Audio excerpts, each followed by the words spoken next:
Hey guys, how are you all? Welcome back to my channel. So, today we are gonna see, what if Naruto was taken away from Konoha and grew under Winged Angel Sephiroth and got harem, part 1. So before we start, please go check out the author of this fanfic, The-Silent-Muse, link is in the description, also subscribe to our channel and like this video, so let's begin the video.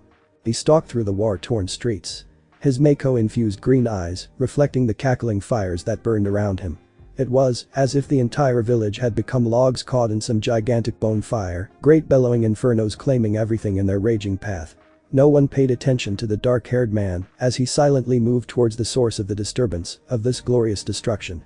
Occasionally, men and women, dressed in strange garbs, charged towards their target, a titanic, nine-tailed fox that practically oozed in malice and hatred as it came thundering towards the settlement that now seemed puny by comparison. Despite the fear exuded by those around him, the swordsman was not frightened in the least. He had dealt with a much worse foe, after all. And even if his materials no longer functioned, he was still more than a match for the overgrown beast. If they ever come face to face, his broadsword would sever the beast from head to its 9 furry tails. Of course, he had hoped that this day would not end in bloodshed.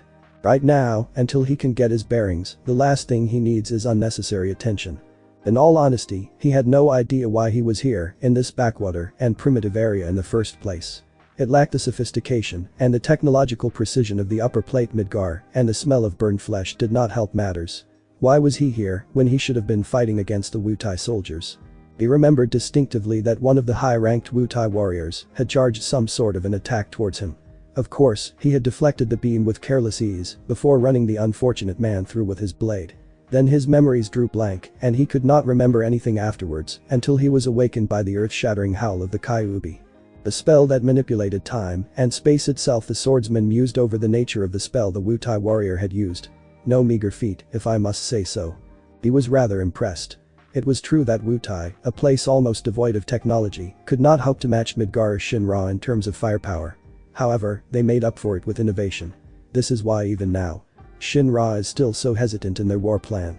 However, he was jarred out of his reverie as one of the warriors in the village patted him on the back roughly.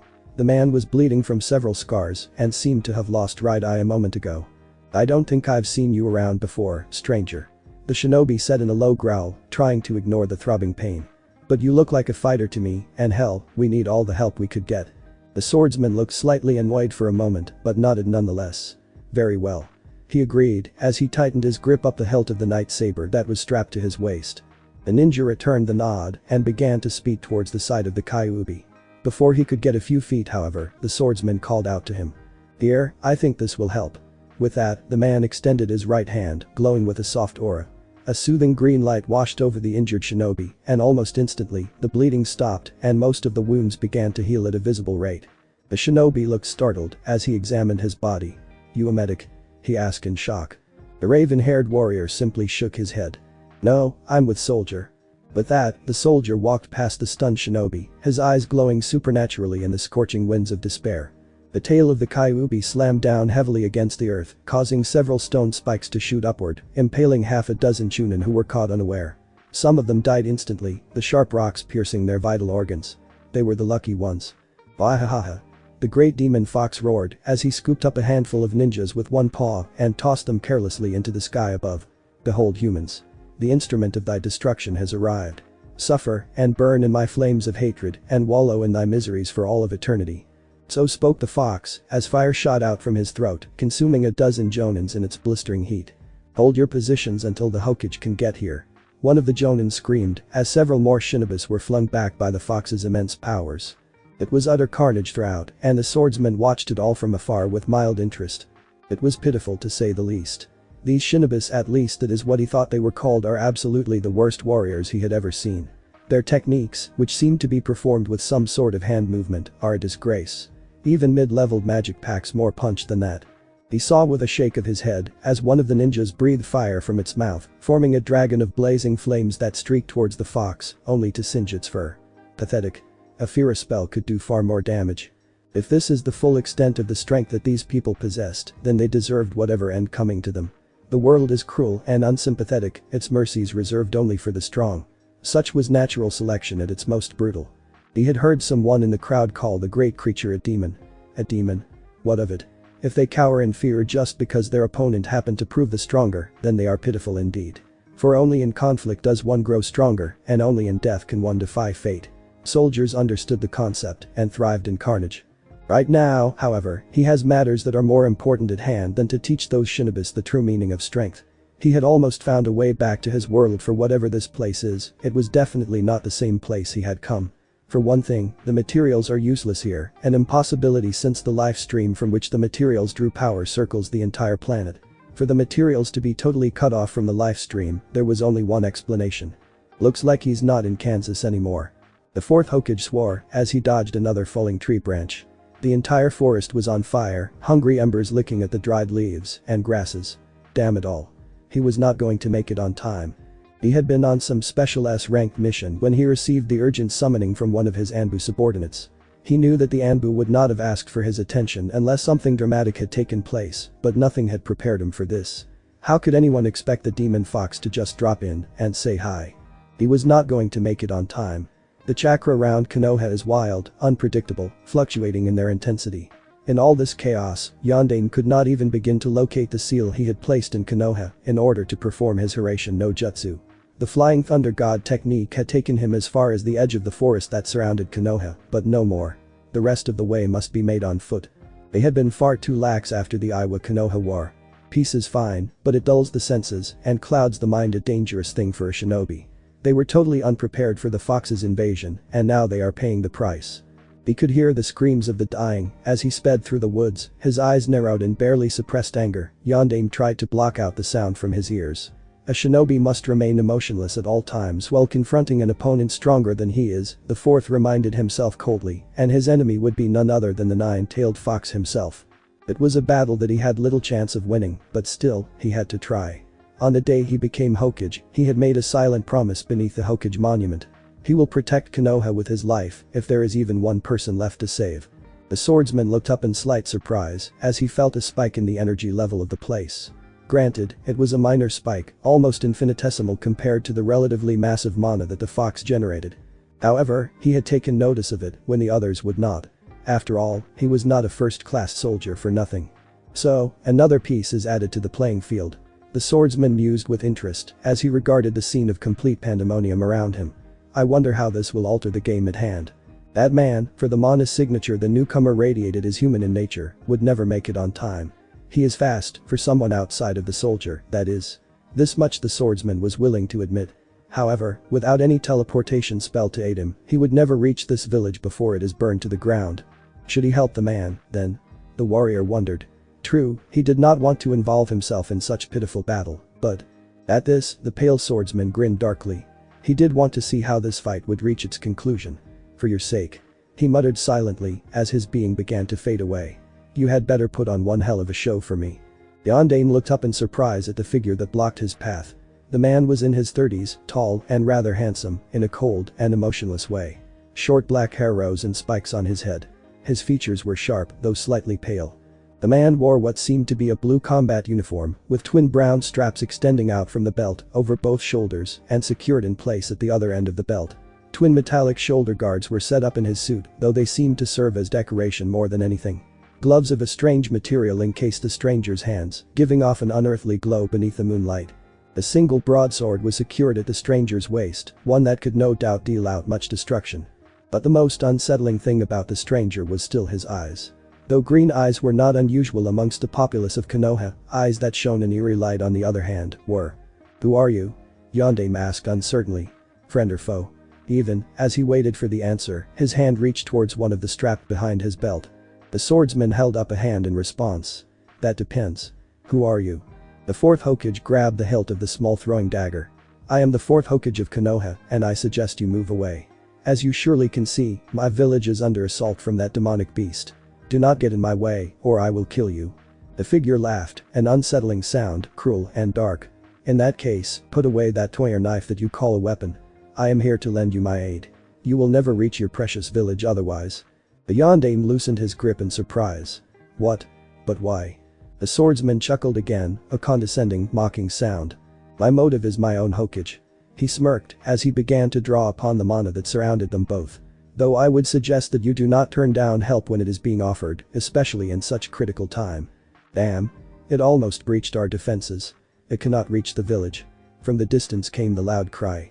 I think your men do not have much time to waste. The swordsman observed casually. The young Hokage nodded. Very good. The swordsman smiled in self-satisfaction. Let us get going then. With a quick gesture, both he and Yondaime disappeared from the forest clearing, leaving only his parting words hanging silently in the night air. By the way, my name is Xian. Yondaime cursed again as he narrowly dodged the fox's attack. Nothing was working on the demon. Even his most prized Rasengan could barely leave a mark on the beast's fiery furs. Damn it all. The stranger who had called himself Xian was nowhere to be found. The Yondaime had the oddest feeling that if Xian had wanted to, he could have defeated the demon. Then again, even if he could, the Yondaime would not burden another with his own battle. This is his village, this is his fight, even if it means death. But how can one fight against an opponent that could not be beaten? Yondaime's brain worked furiously as he sought the answers, and it came in the form of a memory. It was his predecessor, the Sandaime Hokage, who had shown it to him. Remember, Yondaime, 1. The old man had said as he drew open the weathered scroll, dust, and God knows what else filled the ancient chamber, wherein contained the deepest secrets of Konoha.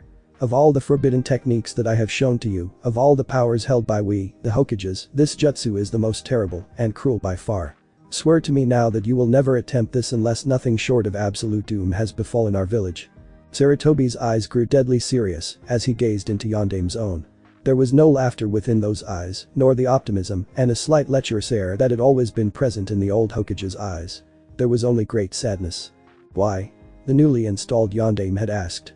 The technique, now that he had glimpsed at it, seemed unrealistically powerful, supposedly able to seal away any and all living things. Such a seal does not come without a price, thought Yondaime, whose own sensei, Jiraiya, had been a master of the sealing art. Because, the Sandaime began in a grave tone. To use this technique requires the ultimate sacrifice. Yondaime nodded, he had expected this. The stronger the jutsu, the heavier the price, such as the way of things, always had been. What kind of price? A human life. From the old man came the shocking response. Yondaime had not been prepared for that answer. A human life. What kind of monstrous jutsu would require a living sacrifice? How could something so vile be part of Konoha's history?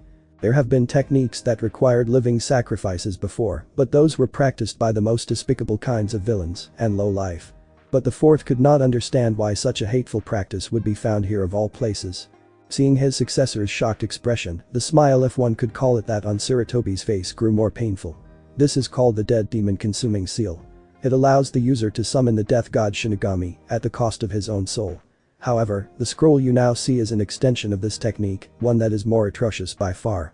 He continued, ignoring the look of disbelief the fourth shot him. Something even worse than human sacrifice. This jutsu does not require just any human life, it requires the life of the most innocent of all, a being upon whom no sin, no evil could leave its mark, making the act of this sealing the greatest crime of all. The old Hokage's next words seemed to the fourth as if they had been spoken by the devil himself. It also requires the sacrifice of a newborn child. I am so sorry. The Yondaime spoke softly, unaware of the chaos all around him, as he stared into the child lying asleep in his hands. Forgive me, spirits of heaven and earth, forgive me, child, for what I am about to do. There is no other way. Allowing a single tear to fall free from his eyes, the Hokage began the forbidden ritual. Above him, Xian took it all in with cold detachment. So, the man was willing to pay any price necessary in order for victory. Good for him.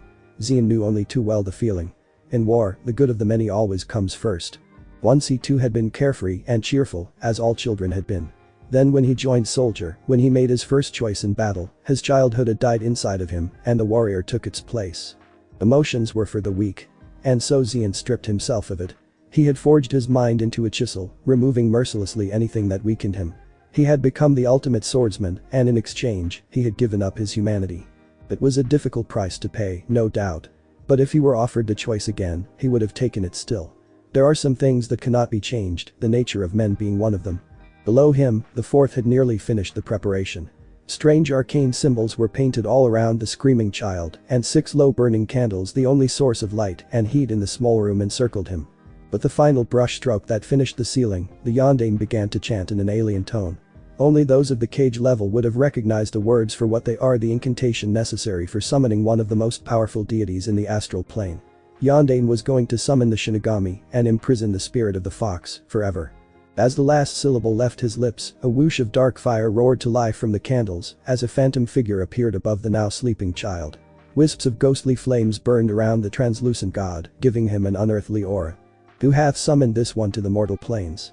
the death god demanded as his hollow eyes searched the premise of the room, coming to rest upon the kneeling figure of the yondaime, who had spent much of his chakra in the summoning attempt.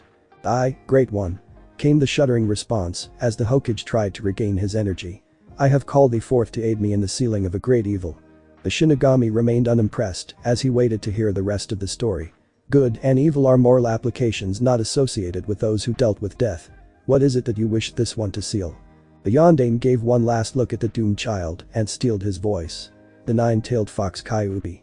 At this, the Shinigami looked surprised. "The demon fox's power is formidable. Even I could not contain the soul of one such as that."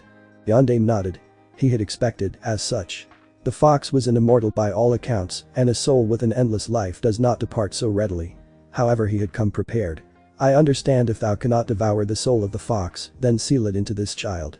The Shinigami looked from man to child and waved one of his arms, causing wisps of ghostly flame to flare up around him. "Done. When I return, thy soul I keep."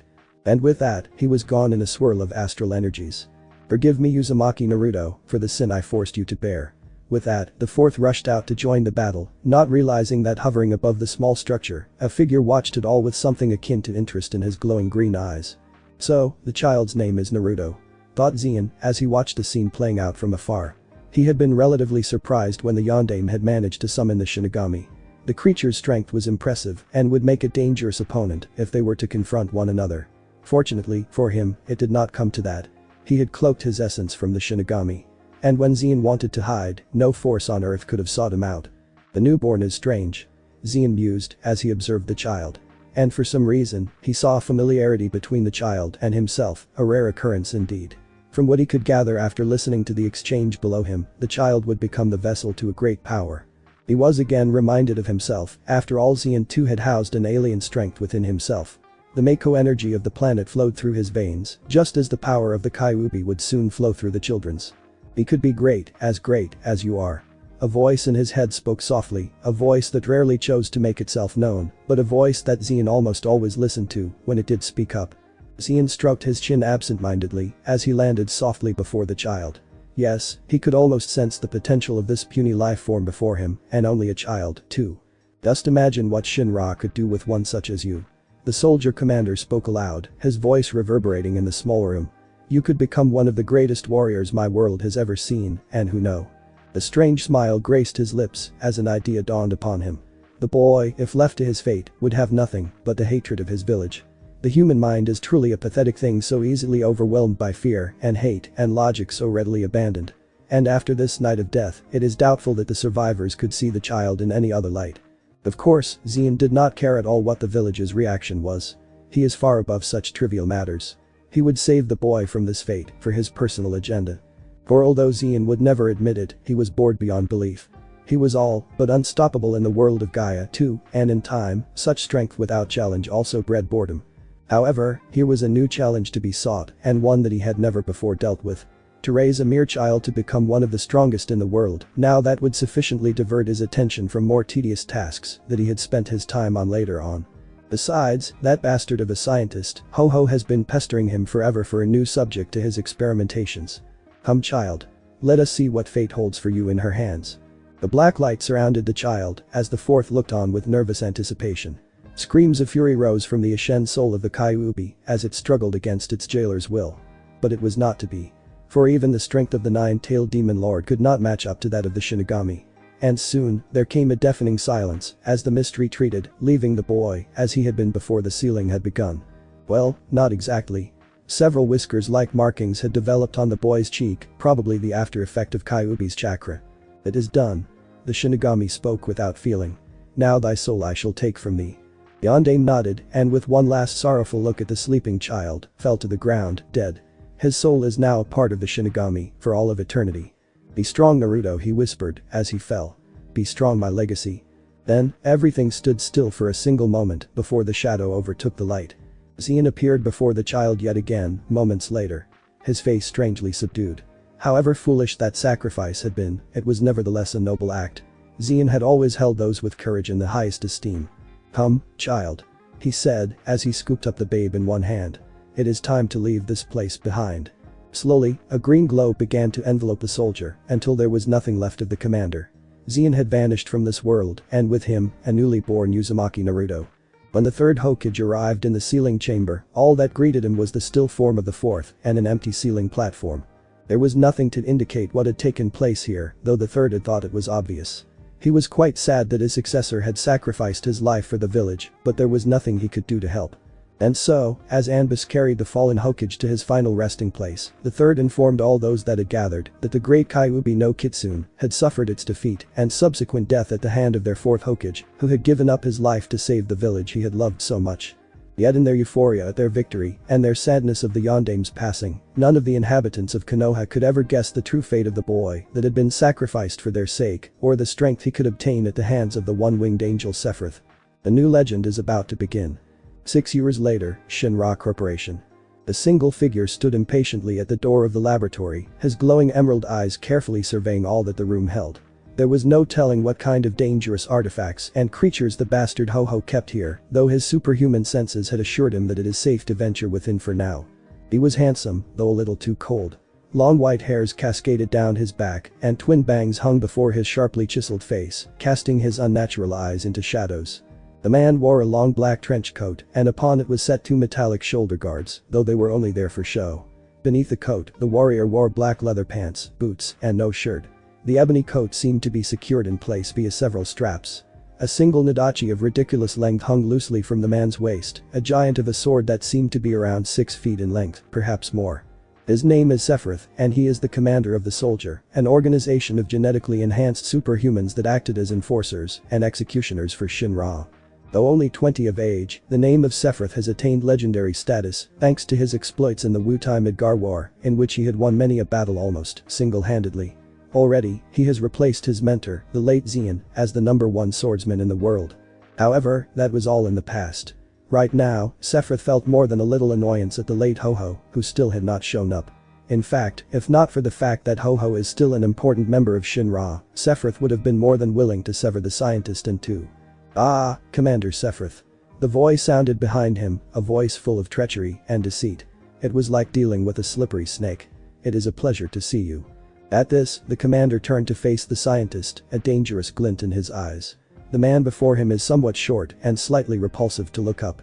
It was not because Ho-Ho is particularly ugly, but rather the way he moved, the way he spoke, and the way he generally carried himself made many people feel rather uncomfortable around the deranged scientist.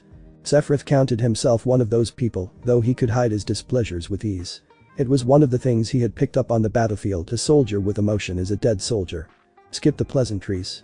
The silver-haired swordsman growled, the malice in his voice made even Ho-Ho a little afraid. After all, this was a man who had decimated entire squadrons with careless grace. "I wanted to know why you have asked for my presence. Keep in mind you have only 2 minutes to explain yourself before I lose my patience." Ho-Ho nodded. He kept forgetting that dealing with Sephiroth is not at all like dealing with the other, less powerful members of Shinra. If he had wanted to, the soldier commander could have taken Ho-Ho's own head without much repercussion. Besides, there were always the ambitious individuals who would have applauded the scientist's unfortunate demise. "This way, Commander," he said, showing a level of respect he had rarely needed to call upon. "This concerns an experiment entrusted to me by your teacher, the previous soldier commander 6 years ago, 1 year before this foolhardy war had started." At this, Sephiroth raised an ivory eyebrow. A legacy of his late mentor? This is indeed unusual. Xian had never mentioned anything of this sort to him when he had entrusted Sephiroth with his position. "Yes." Ho-Ho continued, unaware of the questions in Sephiroth's mind. "And if I do say so myself, it is one of the most successful projects I have had the pleasure of overseeing. In fact, the specimen displays an excellence in battle rivaled perhaps only by yourself." This statement caught Sephiroth's full attention. Now here is something interesting indeed. An experiment that produced a creature with his level of combat ability. Perhaps Ho-Ho is not as useless as he first thought. Really, Sephiroth's face betrayed none of the emotions he had felt. "Are you quite certain?" Ho-Ho shrugged as he led Sephiroth deeper into his laboratory. "To be honest, I am not sure. Most of the trials the specimen underwent during our testing are mere computer simulations. However, the data suggests that if there are no overt complications, the specimen should perform as we expected it to." Pausing a while to draw breath, the scientist continued. Of course, the specimen's battle ability is severely hampered by his age and his strength, although with time, we should be able to overcome these difficulties.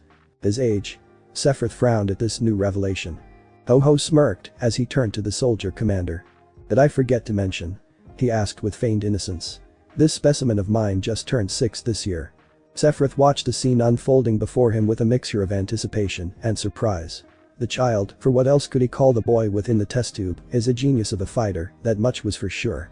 Never once in the simulation battle that he had witnessed did the child show any sigh of irritation, fear, excitement, or any other emotion that could disrupt one's judgment. The boy fought with the precision and calculating pace of a first-class soldier and the mercilessness of a killer born. Each of his blows was designed to cause the maximum harm to the opponent or to give himself the greatest advantage. Never once in the battle did the child give in to the battle lust Sephiroth had known so well. This is not just a killer, Sephiroth realized. This is a machine of war. An emotionless, unfeeling creature bred for destruction. What do you think of my most brilliant creation? Ho-Ho asked with a superior smile upon his features. Sephiroth could not help but agree. The man may be a slimy bastard, but his brilliance is not to be denied. Very impressive. He nodded.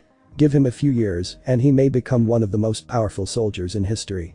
His Mako-infused eyes bore into Ho-Ho's own. Provided, of course, that you have subjected him to the same treatment as the rest of us. The scientist chuckled. Very observant, Commander Sephiroth. Of course, the boy had been injected with Mako. I would not have my specimen at any form of disadvantage. Sephiroth stood up and walked over to the container that now held the sleeping form of the child. Did you just call him a boy?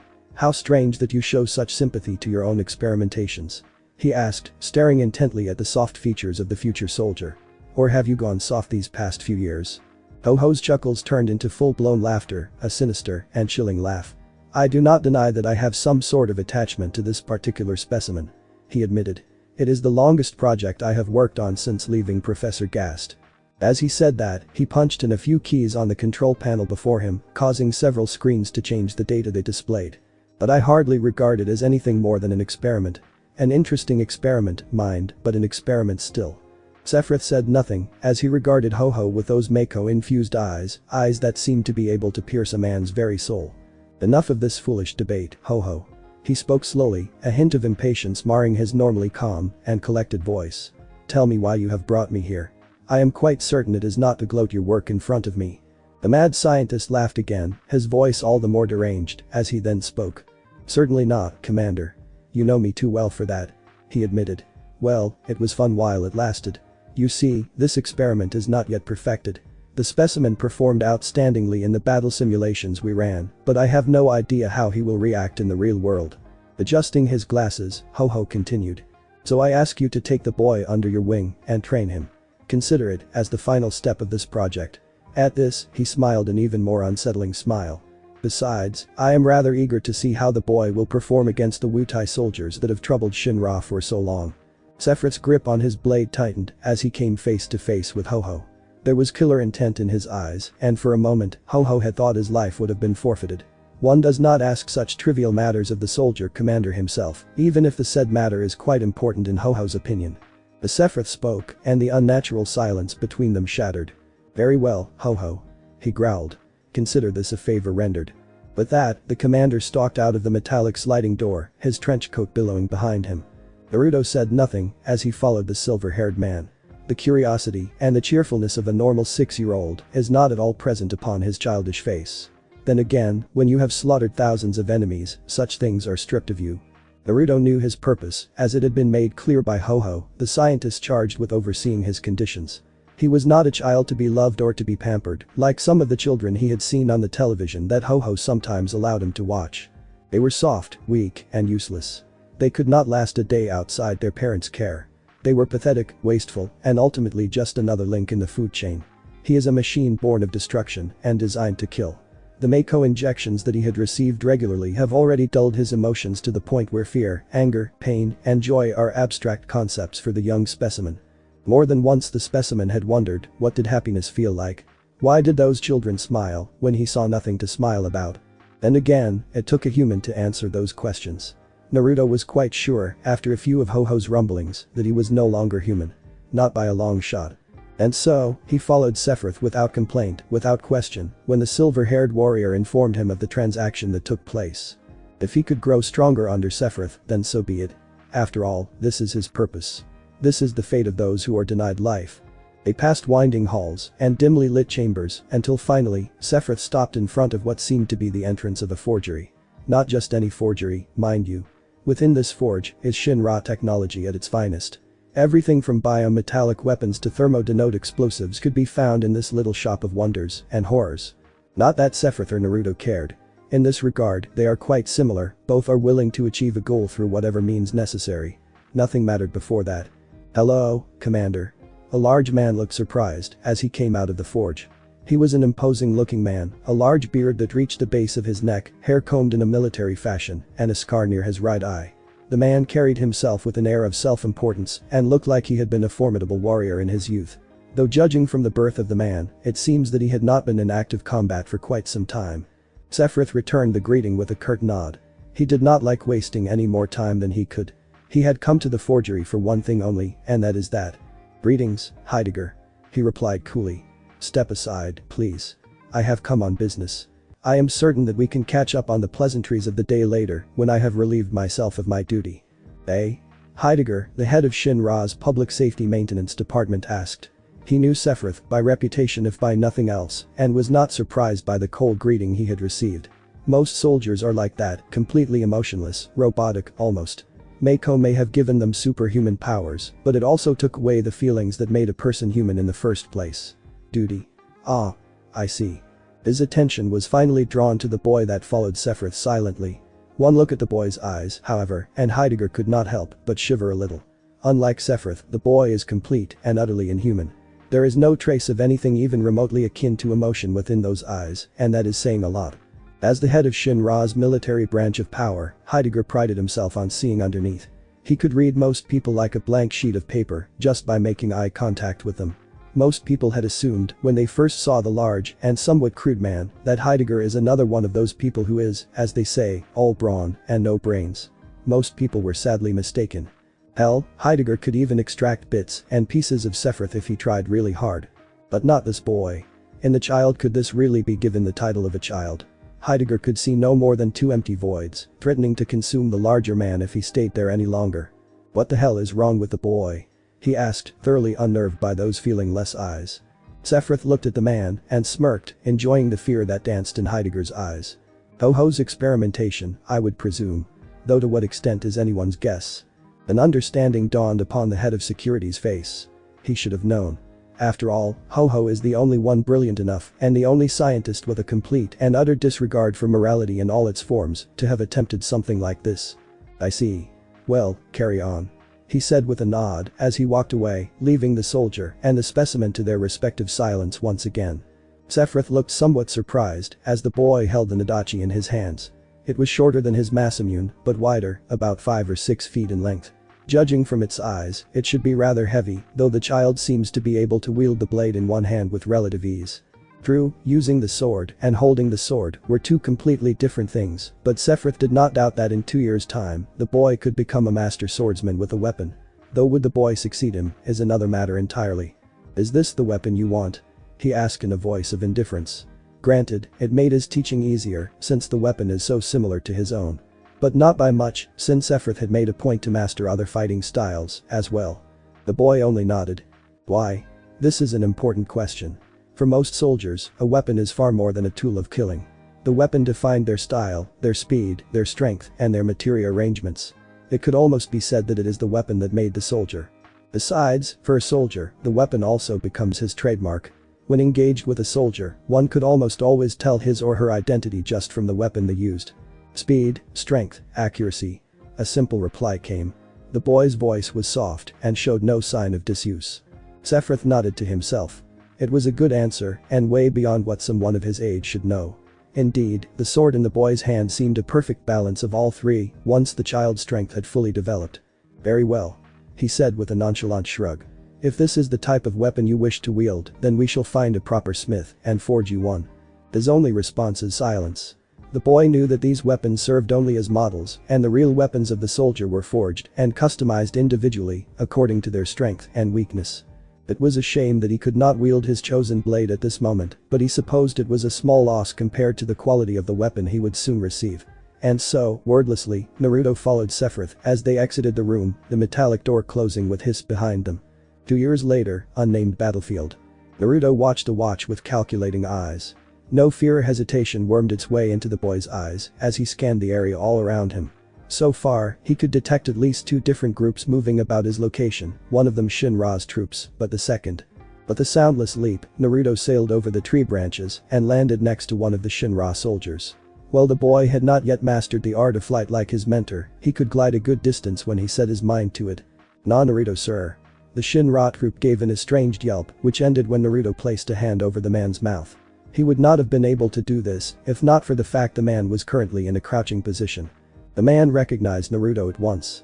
After all, many are the time when he or another Shinra soldier had seen the blonde child in the company of Sephiroth. At first, the men had speculated among themselves whether or not their esteemed commander had a certain unique taste. Of course, that soon ended when they saw the 8-year-old youth calmly and emotionlessly wipe out an entire squadron of soldiers with a single spell.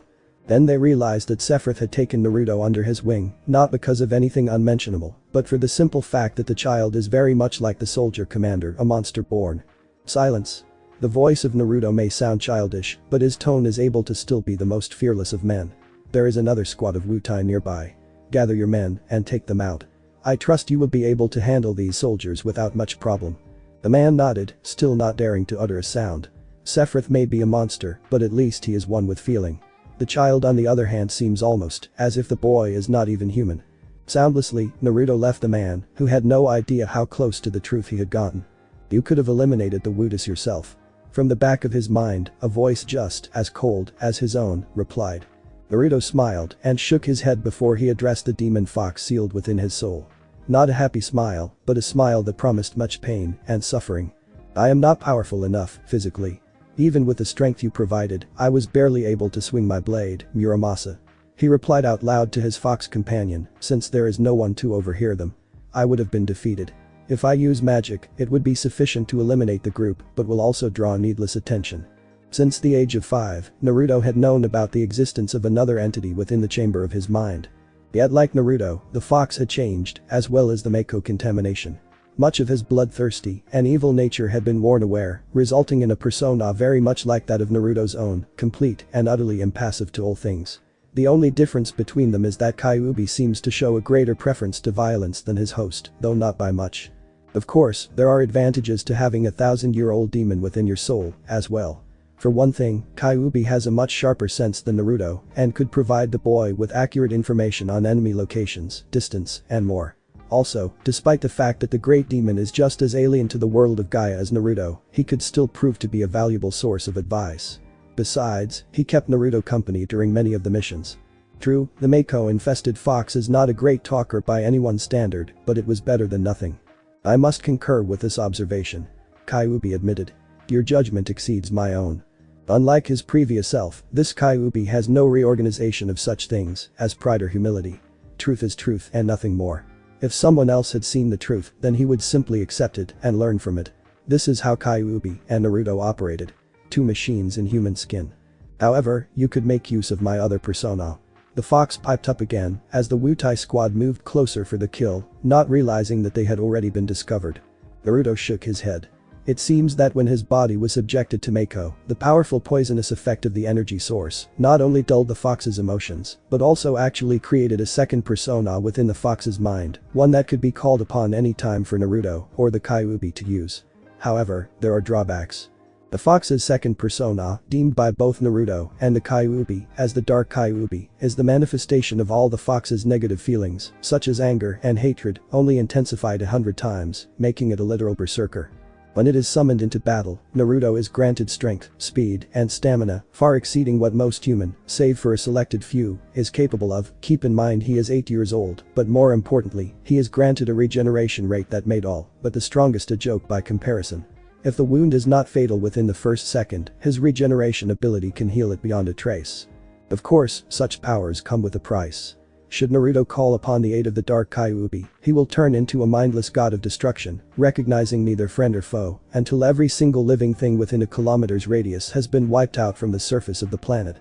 With his augmented powers and near unlimited mana supply, Naruto could very well accomplish that feat. The last time he had called upon the dark demon, it was not until Sephiroth himself had arrived on the scene that his mindless rampage ceased. Since then, Naruto had managed to keep the creature at bay. If I do that, he told Kyuubi, it would attract far more attention than if I use a spell. Agreed. Kyuubi nodded sagely in the confines of Naruto's mind. He knew better than anyone what his dark side is capable of. Very well, then let us observe this battle as it plays out. And so the two watched as below them, two opposing sides got ready to fight. Zack swore as he dodged the shuriken thrown at him. Granted, the thing would not have done too much damage even if it does hit, but that is a moot point since Zack did not want to get hit. It ruined his reputation, and besides, shuriken scars are hell to fix. With a well-placed swing of his enormous buster sword, Zack shattered the offending shuriken. As the piece fell scattered to the ground, Zack turned back to face his opponent, a superior smirk upon his handsome features. "Oops, did I hit too hard?" he taunted as he leaned the sword against his shoulder. Well, that cheap piece of junk couldn't have cost too much, right? His enemy, on the other hand, was livid. The man before him had not only insulted his weapon, he had insulted the Wutai warrior's pride. The soldier will not live to tell the tale, the Wutai warrior decided darkly as he watched his foe, like the graceful hawk, stalking its prey. "Tell me, boy," he growled as he began to work a series of hand gestures. Normally, a spell is cast via an incantation, but through trial and error, the people of Wutai had discovered a different way of spell casting, mainly through rapid hand movements. While this method takes much longer, it does give them an element of surprise, something that had again and again given the Wutai soldiers the upper edge in battle.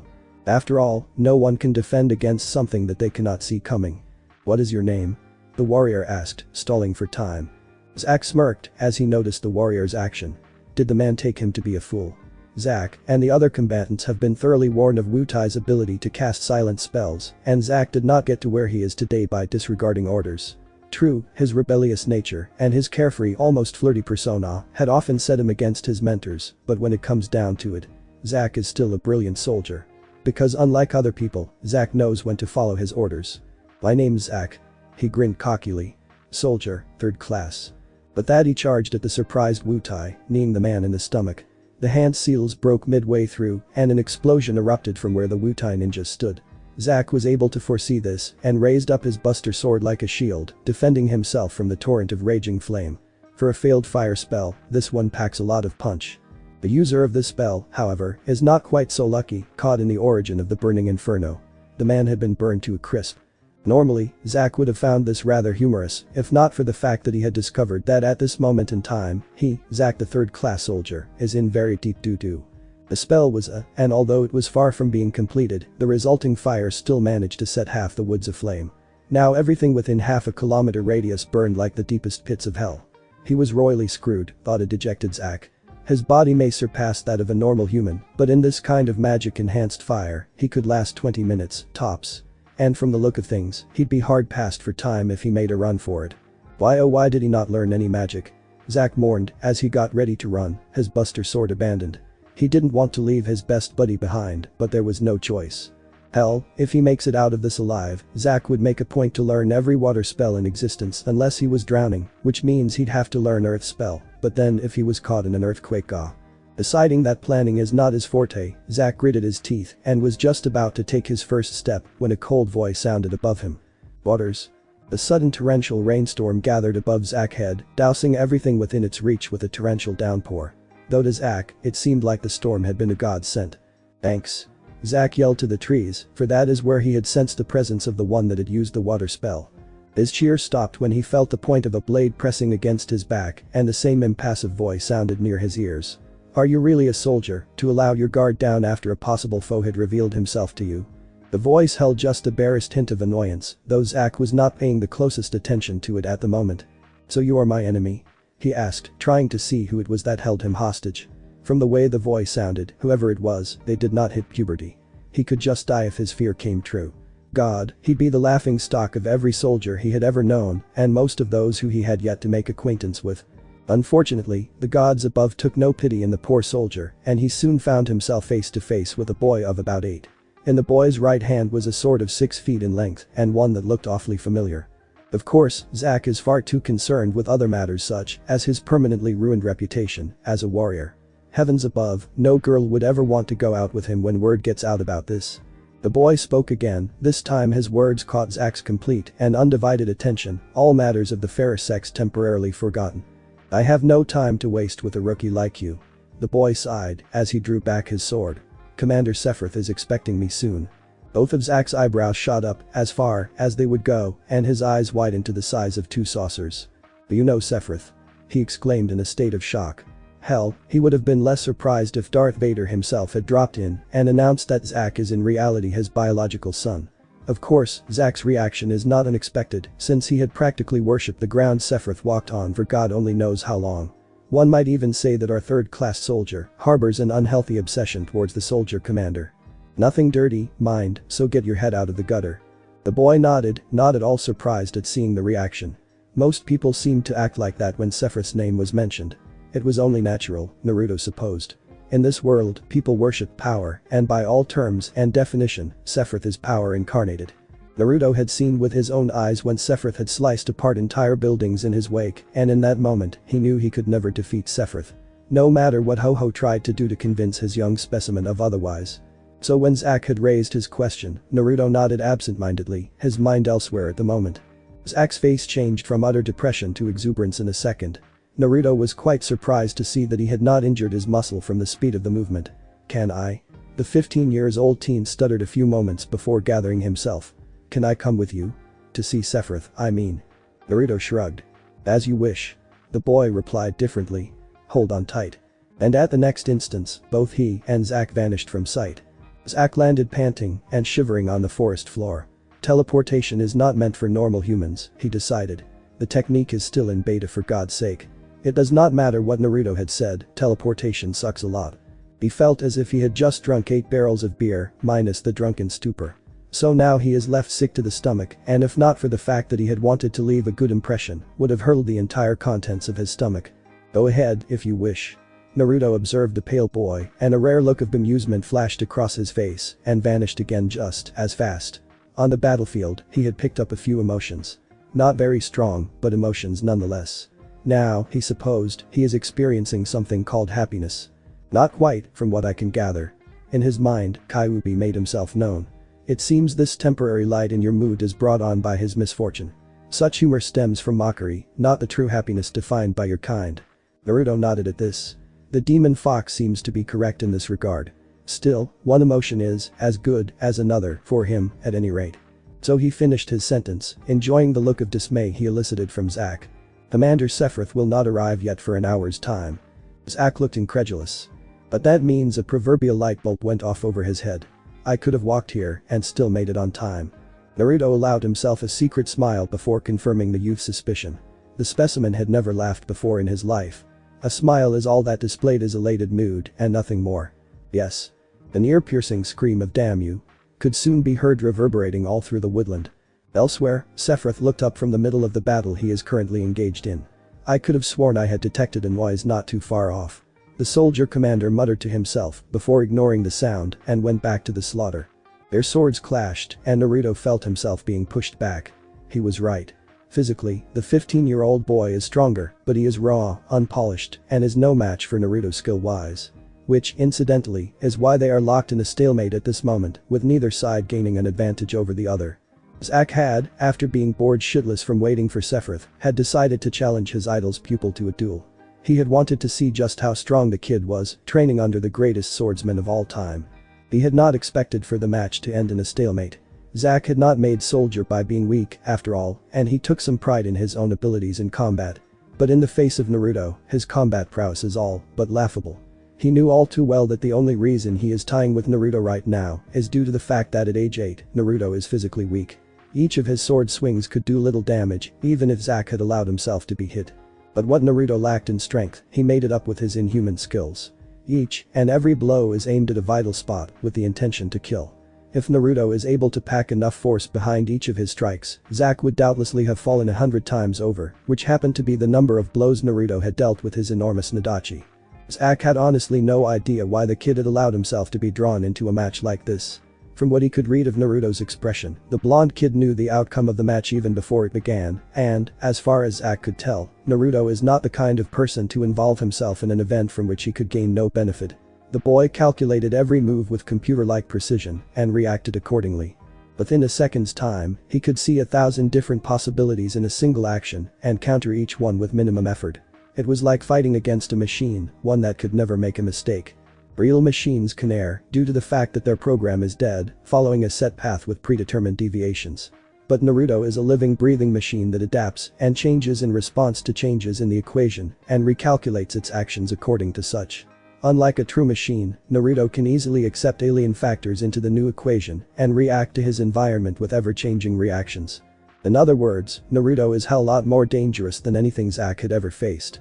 Which brings him back to his original query: why did Naruto agree to fight? Did the boy wish to experience the euphoria of victory? Zack doubted this very much. If Naruto wanted to win, he could have weaved one of the high-leveled spells in his arsenal and blast Zack to Kingdom Come. If what Naruto had said was true, then even the forbidden spell Ultima is under the blonde's command. If it is the victory Naruto wanted, then the boy would not have agreed to bar magic from this battle. But the boy did, to Zack's great puzzlement. Why? He asked, as Naruto glided gracefully to another tree branch. Damn it. He wanted to scream. That is cheating.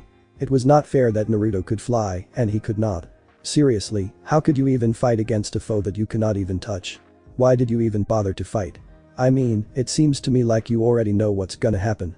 Naruto nodded curtly at this insightful observation. Perhaps this teen named Zack is not as hopeless as he had first thought. I fight to test my strength. He explained simply. I wish to see how much my physical abilities have increased. Nothing more. Zack swore as he dodged another blow from Naruto, who sailed down from the tree branches and zoomed towards Zack, sword in hand. Well, how much did you improve? Hey, watch it. Naruto turned in mid-air, a feat that made Zack curse his own lack of magic. Holding the long katana in both hands, Naruto aimed the point of the blade at Zack. My strength is growing at an impressive rate, though it is still below my expectation. Perhaps you should speak to that man Ho-Ho. At this, the Kyuubi suggested. He is a deceitful individual, but he does possess the technology to improve our battle capability. Naruto nodded at the thought. He disliked Ho-Ho, even if the man had all but created Naruto. However, he could not help but admit that the man is a genius in his own right, especially when it comes to the augmentive power. Naruto had seen some of the more immoral projects Ho-Ho had been working on, and had he any conscience, would have been horrified. Of course, since Naruto's situation is somewhat unique, he had only been impressed by the results. Some of those creatures could almost be a match for him in his berserker form. Wait, Zack suddenly grasped something in his mind. Does that mean I'm just some sort of test for your power? Naruto nodded in confirmation. He honestly could care less how the teen soldier felt. Well, damn it. Zack mumbled something about overpowered brats under his breath. Can we stop, since you obviously found out whatever the heck you wanted to find out? If that is your wish. Naruto shrugged and leapt down from the top of the tree. As soon as he landed, however, Zack charged, grabbing the hilt of his blade. The young soldier brought his sword forward in a wide arc, slamming the side of the Buster Sword against Naruto, who barely managed to put up his own weapon in defense, though the force of the blow still caused him to stumble back several steps. That was uncalled for. He observed emotionlessly. Zack grinned a feral grin. Well, consider that a payback. He chuckled at the look of confusion on the boy's face. Normally, Zack fancies himself a very easygoing person who could rarely hold a grudge against anything, particularly against boys almost half his age. But Naruto is different. Whenever he looked upon the blonde, Zack did not see a kid, but someone his equal, or even better, in both skill and intelligence. And, as far as he was concerned, joking around with his equal is fine. Besides, he was almost certain Naruto could have blocked his surprise attack, since he is the pupil of Sephiroth, after all. And like my teacher said, Zack continued, ignoring the annoyance glance he was receiving, all is fair in love and war. So basically, anything goes. Anything goes? Naruto found the new concept troubling. Well, yeah. Zack nodded and explained. See, unlike a spar, where there are rules and things like that, in a battle, your number one priority is to survive. So when you are out there fighting away, anything that keeps you alive is fine, since there are no rules to begin with, and even if there are, your opponent is not going to obey them, not when they want to live, as well. I see. Naruto became deeply engrossed in this strange philosophy and soon forgot all about Zack, who simply leaned against a tree and began to snore away. An explosion awakened them from a distance, followed seconds later by the sudden appearance of Sephiroth. Naruto showed no sign of surprise as he got up and greeted his mentor, ignoring Zack, whose brain had temporarily forgotten its function. Hello, Naruto. Sephiroth acknowledged his young charge and turned to face Zack. Who is this? Before Zack had a chance to reply, Naruto saved him. "His name is Zack, soldier 3rd class," he said coolly as he followed Sephiroth. "It seems he idolizes you in his own fashion." Sephiroth nodded. He was not too surprised. Most of the boys in Gaia, excluding the parts of the world where Wutai hold influence, hero worship the silver-haired swordsman. Why should he care if there is one more? "Listen," he said without looking back. "There is a large gathering of Wutai near the city gate. Take care of them while I speak to the mayor." Naruto raised an eyebrow. Sephiroth seemed to have sensed his charge's puzzlement and explained. "It seems the city is home to a rather valuable artifact, one that our employers wish to keep out of Wutai's possession." Naruto said nothing, but sped away towards the city gates, which stood stoically in the distance. Zack, on the other hand, looked wildly about, uncertain as to where he should go. "Follow me if you must." A hint of impatience crept into Sephiroth's voice as he took note of the other boy. "But do not make a nuisance of yourself. If there is danger, I will not be there to cover you." Zack puffed his chest a little. "Don't worry about me, sir. I can handle my own battle. I am a soldier after all," he added with evident pride. Sephiroth only smirked at his confidence. "Think what you will," he said as he began to pick up speed. He did not wish to use warp since the enemies that still gathered outside of the city may detect it. Soldiers are not immortals and you would do well to keep that in mind.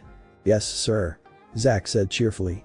To be reprimanded by the one and only Sephiroth is almost an honor in its own right. He'd bet 1,000,000 gold that no one else from his town could even meet Sephiroth, let alone receive advice from the legendary warrior. The soldier commander could only shake his head, realizing that the boy did not pay a single brain cell of attention to what he had said. Well, he supposed the rookie soldier just had to learn things the hard way. If only the youth was more like Naruto, Sephiroth found himself thinking, who took in everything and forgets nothing. But then again, Naruto is a very special case, as Ho-Oh had repeated over and over again. Forcing back a sigh, the two soldiers disappeared from the clearing. Naruto smiled darkly as he snapped the man's neck. He watched as the Wutai soldier fell lifeless to the floor. The man had been the last scout the Wutai had sent, and without him, the siege force outside the gate was all but blind towards his presence. Of course, he could have just cast a comet spell and sent these men into the abyss of oblivion, but Naruto had other plans in store for the Wutai warriors. The Dark Kyuubi is hungry.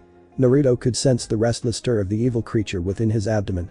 The thirst of the devil could only be sated by blood that Naruto is all too willing to shed. It was better to allow the demonic side of his prisoner to have its share of violence here and now, and instead of it taking over at the least opportune time. Bunzian had brought back Naruto, a thorough examination was made of the sleeping babe. Of course, Ho-Oh had discovered the presence of Kyuubi, and a study was conducted in its wake. Zian had been correct about the creature, of course. The fox is a powerful entity, of that Ho-Oh had no doubt. Not the most powerful creature, granted, but it could put up a fair fight against a summon. Ho-Oh had hypothesized that the fox's strength is around the level of a high-leveled summon spirit. The theory was never proven, seeing as how the Kyuubi had no chance of freeing itself. But even Kyuubi itself generally accepted it. Of course, this is all a very roundabout way of saying that, as of this moment in time, Naruto possesses a very dangerous ace up his sleeve. Not many people could perform a high summon, and although Naruto had established a contract with a few high summon spirits, and even a sacred spirit, it was far easier just to allow an entity that is the equivalent to take over his body for a limited amount of time. Besides, unlike most possessions, the Dark Kyuubi has absolutely no interest in taking control of the body any longer than he needed to. And all he needs for the body is to deal out as much destruction as possible. With a silent shift in power, Naruto's eyes flickered open, and a dark smile graced the normally impassive boy's face. Eyes the color of the deepest abyss gazed back at the soldiers, twin pools of eternity, devoid of any trace of light. They were the eyes of the demon that dwelled in the eternal darkness, eyes of the shadow that trailed in the awakening of light. Thandaga. A deep, maleficent voice rose from Naruto's throat, one that promised only an apocalyptical end. From high above the heavens, a single orb of lightning formed, casting everything around it into its dazzling radiance. For a single second, the earth stood still, as the Wutas watched in awe at the ball of thunder hanging sinisterly in the silent heaven, and then, the ball pulsed a single time, and the gates of hell burst forth. The blinding light washed over the battlefield, consuming all in its brilliant grasp. A pillar of thunder, like the fist of some angry gods, slammed into earth, shaking the very city to its foundation. Again and again the sky rained judgment upon the earth, leaving enormous craters in its wake. Trees, grasses, and everything else were literally uprooted by the all-powerful electric field before being instantly incinerated in the blinding heat and light of Thandaga. It was as if the entire battlefield had become the domain of some ancient lightning deity, awakened from its eon-long slumber. Hundreds of Wudis were lost within the raining thunderbolts, and thousands more met their end as electric shockwaves rippled forth from where the lightning pillars had struck land. When the smoldering ash cleared, all that remained of the invaders were a handful of pitiful-looking soldiers who had survived the devastating spell by sheer luck. Of course, these became easy pickings for the waiting form of Naruto, whose mind soon took control again as the dark Kyuubi slid back into its shadowy retreat. It was rather fortunate that nothing other than better held the demonic presence's interest. "Holy," Zack whispered, having seen the one-sided massacre from afar. Behind him, Sephiroth allowed himself a chuckle. His reaction had been the same when he first saw the potential the boy had in magic, albeit Sephiroth had hit his shock far better. Most soldiers are either masters of magic or physical combat, but rarely both. Each of the two disciplines required a rigorous amount of training and focus.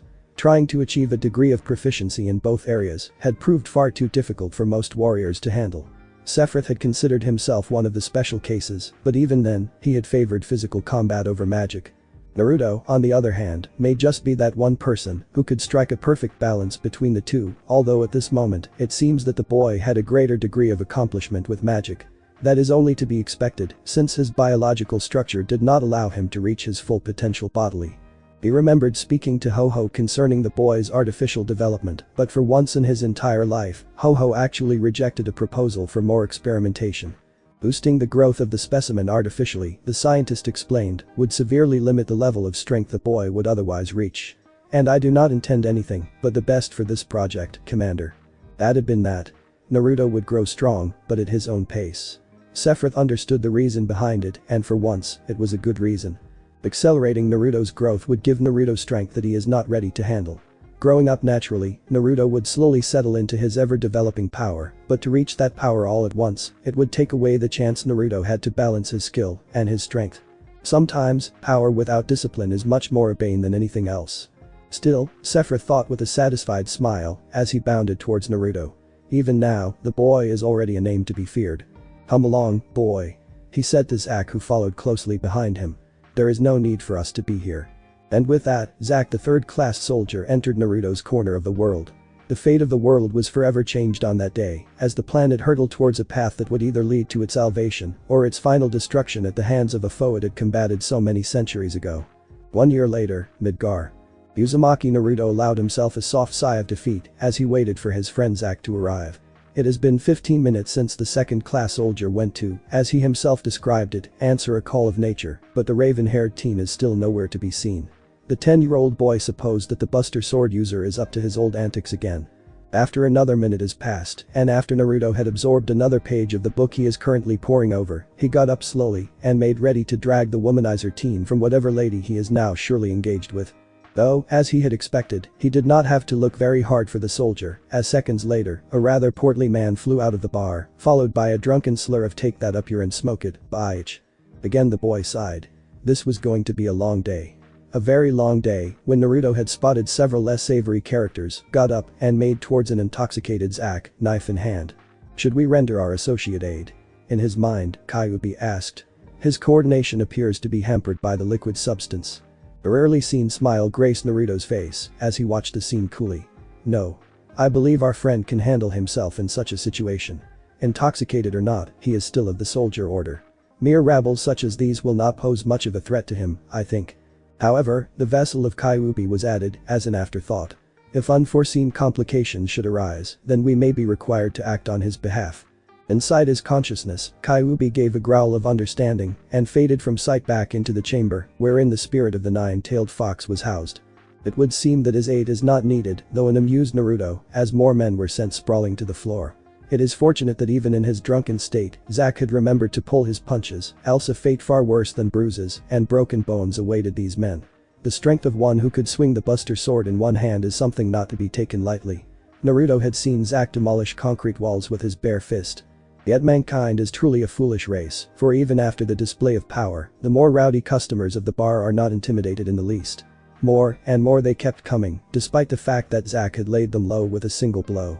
Then, Naruto saw the dangerous glint that had appeared in the soldier's Mako-infused eyes, and knew that now. Zack was beginning to get serious. Which would be bad, considering that most of the people here are mere civilians with no training whatsoever. While Naruto cared nothing for the lives of these commoners, Sephiroth had warned him to keep out of trouble, especially since they are at the heart of Midgar. Just when Naruto was about to step in and end the fight, a new voice sounded in the doorway. The voice was young and still held the trace of innocence that separated men from children, though it sounded oddly muffled, as if the speaker had some sort of clothing covering his mouth. Enough, break it up. There will be no fighting in Midgar. Into the bar stepped a Shinra guard, bright blue uniform, visors, and all. In the young, for judging from the sound, he could not have been any older than 15, guard's hand, he carried one of those standard issued guns common to all Shinra employees. Some of the men laughed and were about to continue teaching the drunken teen a lesson when the guard fired off several shots towards the ceiling of the establishment, effectively catching everyone's attention. "Now, you are good for nothing turds." The youth growled from beneath his mask. "I want no fighting out of you, do I make myself clear?" The men, now thoroughly silenced by the display, nodded dumbly. Drunk as they were, they still knew better than to try to rush a man with a gun in hand, especially one that didn't seem to hesitate to use it. "You too." The Shinra guard turned his attention to Naruto and Zack, who stood out from the crowd much like two herons would amongst hens. "Follow me." Not wanting to attract any more attention to himself, Naruto nodded and pulled the still disorientated Zack out of the door, ignoring the mutter he got on the way. Having walked some distance with the guard, Zack had finally recovered from his intoxication experience. "Whew, that was some good beer," he muttered loudly as he stretched his limb. "Now why do I feel like I had just been in a fight?" "Because you have." Before Naruto could speak, the young Shinra guard answered for him. "And a lot of trouble you would have stirred up too, if I hadn't stepped in." Zack regarded the youth before him for a moment before turning towards Naruto with a quizzical look on his face. Who's blue?" "Oh right." The Shinra guard mumbled as he struggled with his face mask. "I forgot to introduce myself, although I really don't see why I should, you two being criminals and all." Spiky, sun-kissed blonde hair that defied all laws of gravity broke free of their confines as from a handsome face, a pair of cerulean blue eyes gazed back at them. "Name's Cloud, Cloud Strife." Cloud studied the two people standing before him with a cautious eye. These two, his instincts told him, are not at all like the ordinary troublemakers he had to deal with every day since taking a position as a lousy Shinra guard. The pay is good, the young blonde supposed, but the work is shitty and there is absolutely no respect involved. Right, back to the two offenders. The taller of the two seemed to be around Cloud's own age, or perhaps a little older.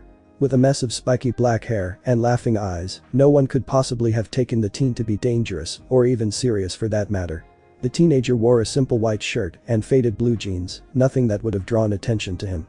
He looked like someone that had stepped out of a sitcom, if not for the gigantic buster sword strapped to his back. Cloud repressed a nervous swallow as he glanced at the sword. It looked like it could do some serious damage if its wielder had put his mind to it. And judging by the numerous scars that adorned the blade, the spiky blonde would have guessed that the weapon and its user had seen their share of battle. But the other boy was someone Cloud could tell right then and there that he should not mess with. The boy had a similar blonde lock to his own hairstyle, though the spikes are notably subdued. His face, though still young, is already taking on a handsome appearance, and in a few years, the boy would be quite the heartthrob. However, it is the boy's eyes that unnerved him the most.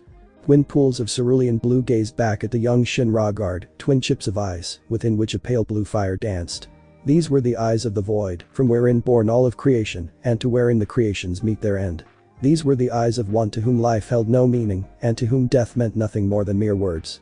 Try as he might, Cloud could only detect the silver of humanity within those icy depths, the only indication that the boy standing before him is still human. Of course, Cloud had no idea that just a few years ago, even that hint of mortality did not exist. "Okay, listen Mr. Cloud," Zack, still with some slur in his voice, addressed the young guard. "I appreciate you helping us out of a jam and all, but you know, time is money and we've got to run." His eyes flickered a little nervously to his watch, which read 15 minutes to 10. "Ah shoot, at this rate, I am going to be late for my date," the soldier exclaimed in mock horror. "Listen, Naruto, do you mind cooperating with this nice guard while I go and take care of some business?" "Another one?" Naruto asked in mild annoyance, though his face is still the same emotionless mask. "I have told you, do not allow your personal life to interfere with our mission." Zack rolled his eyes with exasperation. "You are too young to understand the meaning of the word love or what a noble, beautiful concept it is. Why, in a few years, you'll be glad I had set a good example for you, my little friend," he said with great enthusiasm as he thumped the younger boy on the back. Naruto was about to retort when an angry Cloud broke through their argument. "Look, you two, you can argue all you want once we get to Shinra, but until then." Zack fixed Cloud with a curious stare. Shinra Corporation. Why would we want to go there? We just came out of it. It was Cloud's turn to be shocked. You returned from there, how? The surprised young man asked. One thing is for sure, if these two actually got out of Shinra alive, then they are not criminals. No one could get out of that place alive if the president wanted you dead. Which means that the duo before him is more important than he had first guessed. Zack raised an eyebrow. We are soldier. Why else would we even go to that stuffy old building anyway? He asked, slightly peeved that someone did not recognize his greatness, not realizing that, as long as he is with Naruto, the latter would inevitably take up all the attention, leaving none for the poor Buster sword user. Cloud felt his mouth gape. Soldier, these two. How could anyone so young be a soldier, the semi-legendary enforcers of Shinra Electric Company? Scratch that, how could someone so stupid looking be a soldier? Now, the blonde kid beside him Cloud believes, those merciless eyes were definitely the eyes of one who had slew thousands, but this clown that got into bar fights for no apparent reason, why the hell did the gods make him a soldier? It offended every fiber of Cloud's being. Naruto felt he had to step in before the reputation of soldier is ruined by Zack's tomfoolery. While he cared nothing for Zack's image, he supposed that, as his only friend, Zack deserved some break. Do not allow appearance to deceive you. Naruto stated calmly as he stared at Cloud. He may appear to be a fool, but he is much more. Ignoring Zack's look of indignation, he continued. He is a second-class soldier, after all. Cloud's eyes widened. A second class. Zack puffed out his chest importantly. That's right. Not bad, eh? Cloud turned his attention towards Naruto, who had stayed silent after his words. And are you a soldier, as well? Zack smiled. He loved seeing the look on people's faces right after they found out about Naruto's position. Technically he is not a soldier. He began, and Cloud raised an eyebrow. Since he is not registered in the Shinra database. However, you, my friend, are looking at the equivalent of a soldier first class. At this, Zack paused dramatically, and if he could, would have had a drumroll accompanying his next announcement. And the prized pupil of Sephiroth himself. Cloud felt his jaw slacken. Zack grinned broadly. Yep, that's the look he had been expecting. Now his day is complete. Naruto on the other hand simply sighed. He had wished that his energetic friend would not enjoy himself at his expense. Still, there are some things that the young swordsman could not help, Zack's personality being one of them. See Sephiroth? Cloud stammered. He did not worship Sephiroth as much as some of the other children in his town, but that did not mean the young blonde did not look up to the legendary warrior. Heck, even someone who does not idolize Sephiroth at all would have been struck speechless by a revelation of this magnitude. Sephiroth's own protege. Zack was just about to start bragging when a sinister voice interrupted the three of them.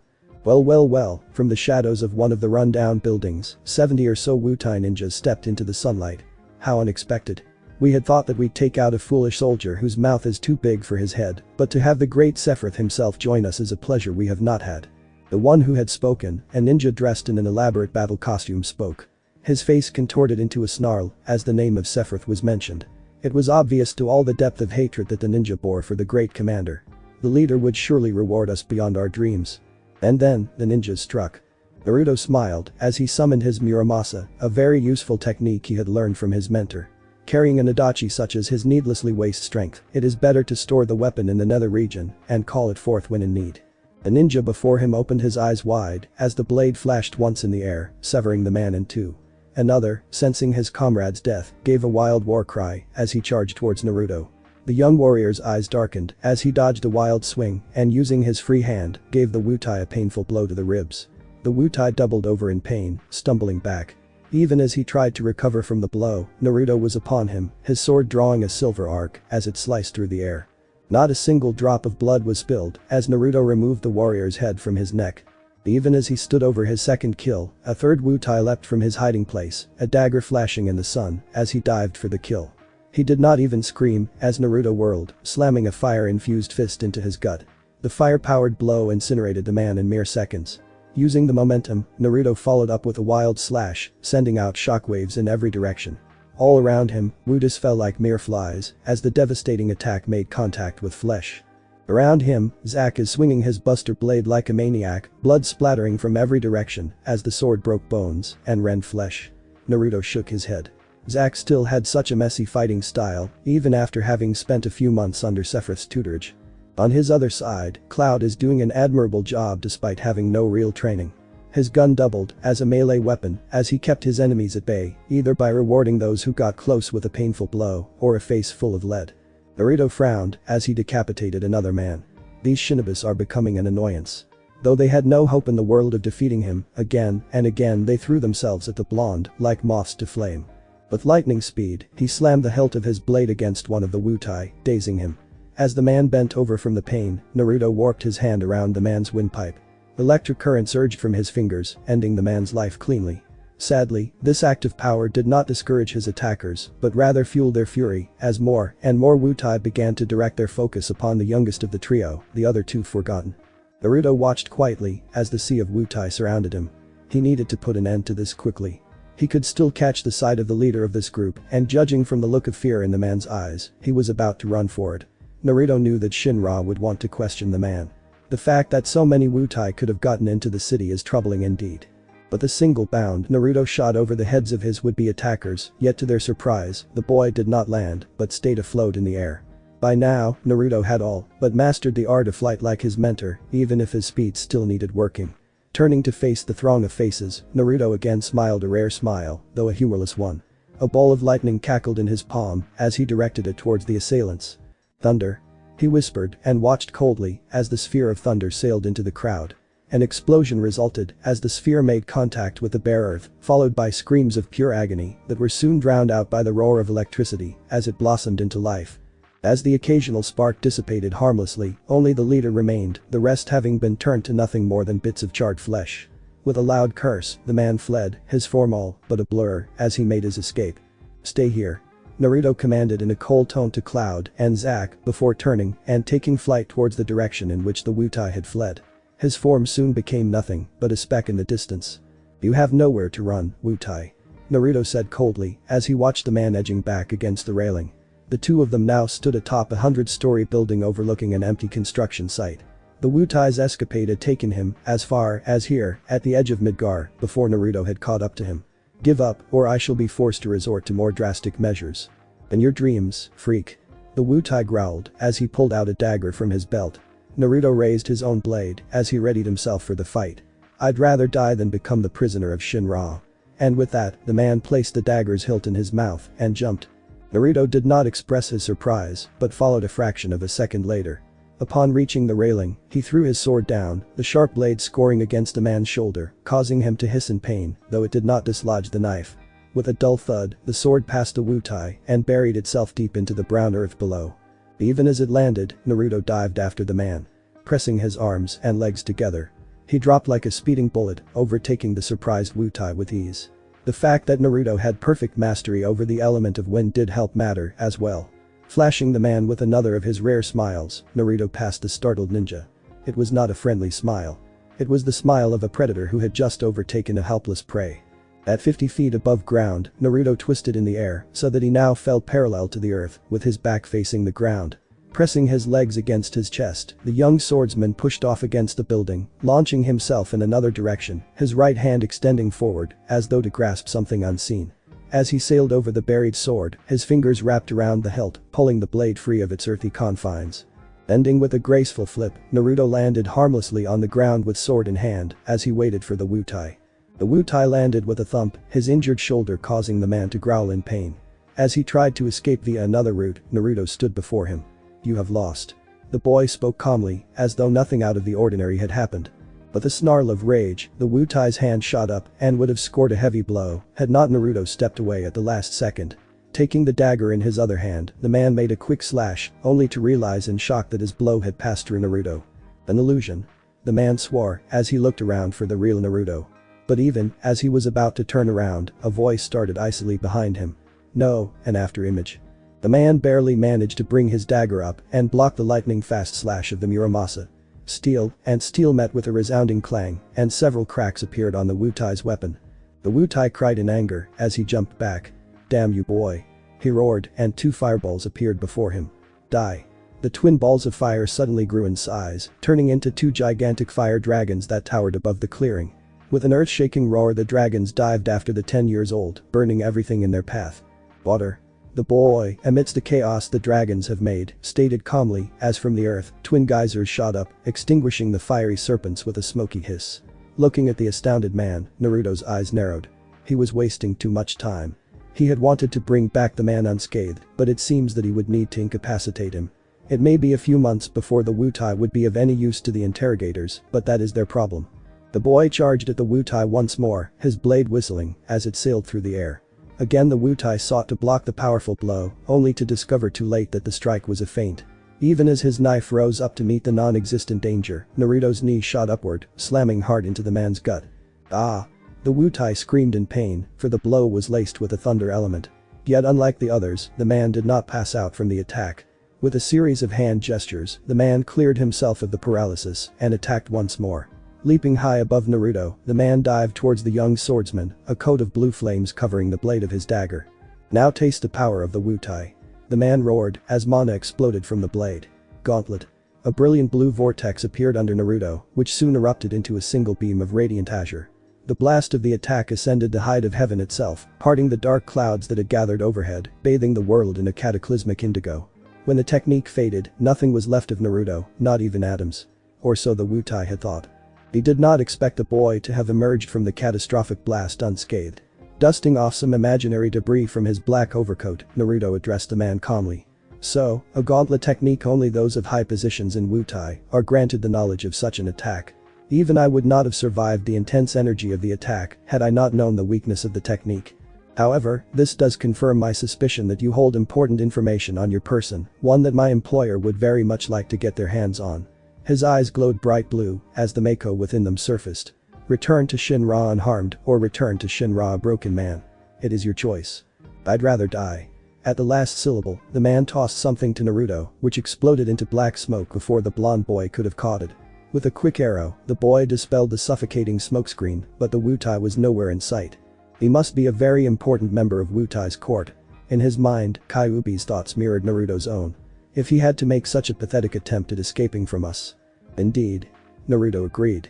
If he has chosen the gateway to hell, then so be it. With that, the blonde once more took flight after the running Wutai. He had no idea, however, that this chase would ensnare yet another pawn into the game of destiny. 10-year-old Yuffie Kisaragi hummed a cheery tone as she congratulated herself on her brilliant escape from Wutai. That place was so boring.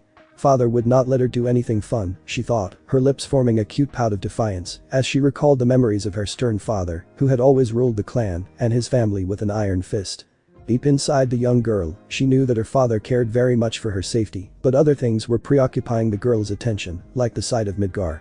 The technologically advanced city loomed before her, a far outcry from Wutai, a place that seemed to have been frozen in time. Yet at the same time, she did not like the city. It smelt awful, a burning, acidic stench that offended her in every sense. But even worse was the realization that the land itself is dying. Back in Wutai, the forest and plants, nature itself thrived, as the people of Wutai strived to keep the old ways. They were a people in harmony with nature, who took only their share from the life giver and nothing more. Yet the people of Midgar are different, they pillage the land until there is nothing left and they gave nothing back in return. Her father had repeated this over and over each time the subject of Midgar or Shinra arose. And now, they are even taking the life of the planet itself. The people of Midgar are fools. Godo had said roughly, reading over another report of battle. A cluster of idiots that sought only to hasten their own end. It was true too, if Yuffie had been old enough to understand. Ever since Shinra first began their Mako extraction program, all those years back, the planet had been dying. Monsters of the land, great fiends that preyed upon the race of men, had been increasing in number and strength. Large sections of forests withered away in mere years. The climate shifted and changed in patterns far too rapid, and Mako itself had become scarce. If Mako is the life of the planet, then what could a sudden decrease in its quantity forebode? It is a question few wish to answer. The planet is dying because her children are suffocating it. Miss Yuffie, thank the heavens I found you. From behind the young princess of Wutai, a wizened-looking old man appeared in swirling mana. Behind him, several more ninjas had also made their presence known, having been dispatched by Godo to find and retrieve his only daughter and heir. Raijin. She squealed in delight as she embraced the old warrior. The ancient shinobi, once the feared thunder god of war, smiled at his young charge. To his enemies, he might be a dealer of death, but for the young princess, he felt nothing but a grandfatherly love. The girl was like the grandchild he had never had. Raijin, what's that? Yuffie questioned with a puzzled look on her face, pointing to the outskirts of Midgar, where occasionally, a flash of light could be seen. Raijin narrowed his eyes as he stared at the place and then turned sharply to the ninjas behind him. Take the young princess and go. Now. The ninjas, sensing urgency in their master's words, nodded as they grabbed the hands of an unwilling Yuffie. Let me go, you big lugs. She wailed as she tried fruitlessly to escape the iron grasp of one of the ninjas. I will tell my daddy to you. The ninja who had his hold on Yuffie stared at the princess impassively. If Lord God deems that my action is punishable, then so be it. But whatever happens, we cannot allow anything to harm you. Forgive my trespassing. Yuffie may have been about to argue or throw a temper tantrum, but no one ever found out. For that moment, a figure landed in their midst, a very familiar figure. Zanku? Raijin asked in surprise as he surveyed the beaten-looking man. Could this battered-looking man possibly be the same Zanku that had been hailed as one of the greatest ninjas in all of Wutai? If so, then what kind of foe had the power to crush the fire demon himself? Raijin? Zanku looked surprised, which soon turned to fear as he discovered the form of Yuffie standing a few feet away. Princess, what are you doing here? Never mind. Raijin, take her and go. I will stall for time. Yuffie seemed confused by this. Uncle Zanku, what are you talking about? What's going on? She was interrupted when a voice, as cold as the frozen glaciers, cut through the air. You have nowhere to run, Wutai. Oh? Zanku roared as he pushed Raijin back before drawing his dagger and sought to confront his pursuer. He should have known that even in his best condition, he was no match for the prowess that is Naruto, but in his current state, he could not even put up a decent fight. He felt the sword plunging into his chest, and then he knew no more as his world faded into a bloody crimson. The child turned as faced the remaining ninjas, his face a mask of indifference. The sword wound he had delivered was not fatal, and the man would no doubt survive. Though given what he knew of the interrogation squad of Shinra, the Wutai would probably wish he hadn't. Who are you? His voice sounded mechanical as he raised the question. Before Raijin could speak, a shout of anger drew Naruto's attention away. The little girl who had stood behind the old man was now kneeling at the fallen Wutai's side, her face stained by tears. What did you do to Uncle Zanku? She demanded, still too young and innocent to know the concept of death. Uncle Naruto's mind processed the information and his eyes flashed a murderous intent. Then you are of Wutai as well.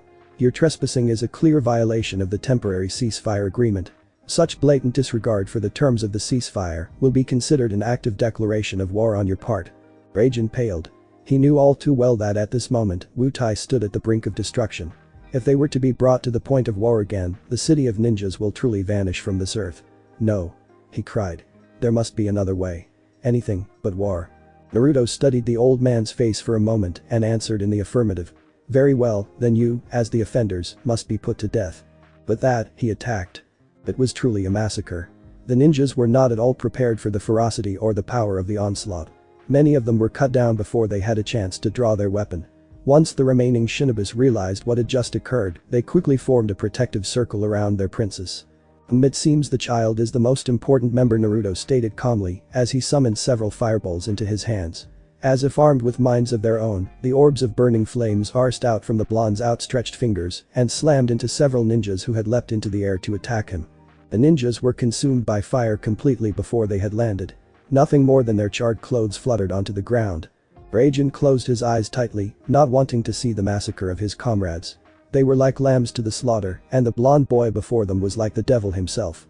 Quickly, he mouthed the incantation of the teleportation spell. Gathering every drop of mana in his body, he knew that he had to deliver the princess safely at all cost. Wutai can do without a few ninjas. Wutai cannot do without their leader or the one person that brought him happiness. He was too late as he felt a burning pain in his chest. Looking down, he discovered to his horror that an enormous Nadachi had pierced his heart. As life began to leave the old man's body, he could only gaze back one more time at the girl he had loved so before collapsing onto the earth. His soul fled to the darkness of the shades. I am sorry. His dying words never made past his quivering lips as his eyes were dulled forever by death. He had failed. Naruto stood amidst the carnage, his eyes glowing eerily. All around him, the ground was baptized in the deep crimson of blood, though not a single drop had fouled his clothing. There were only 3 people left alive as Naruto began to move the unconscious Wutai that he had been pursuing, himself and the girl in front of him. As he raised his sword, he knew that soon there would be only 2. Yet when Yuffie gazed at the face of the demon that had killed so many that she had loved, no fear had shown on her face. Tears ran down her cheeks, mingling with dirt and blood. Her hands too were stained with crimson as she had placed them over the fallen figure of Raijin, the man who she had called more than once grandfather. She sobbed as she questioned Naruto, who found his limb frozen not with excitement nor fear, but an alien sensation he did not understand. Why did his chest hurt so much when he gazed upon the grieving visage of the young girl? Was he injured, or did the girl possess some sort of power he had not been privy to? For once, Kyuubi did not make himself known. "You monster."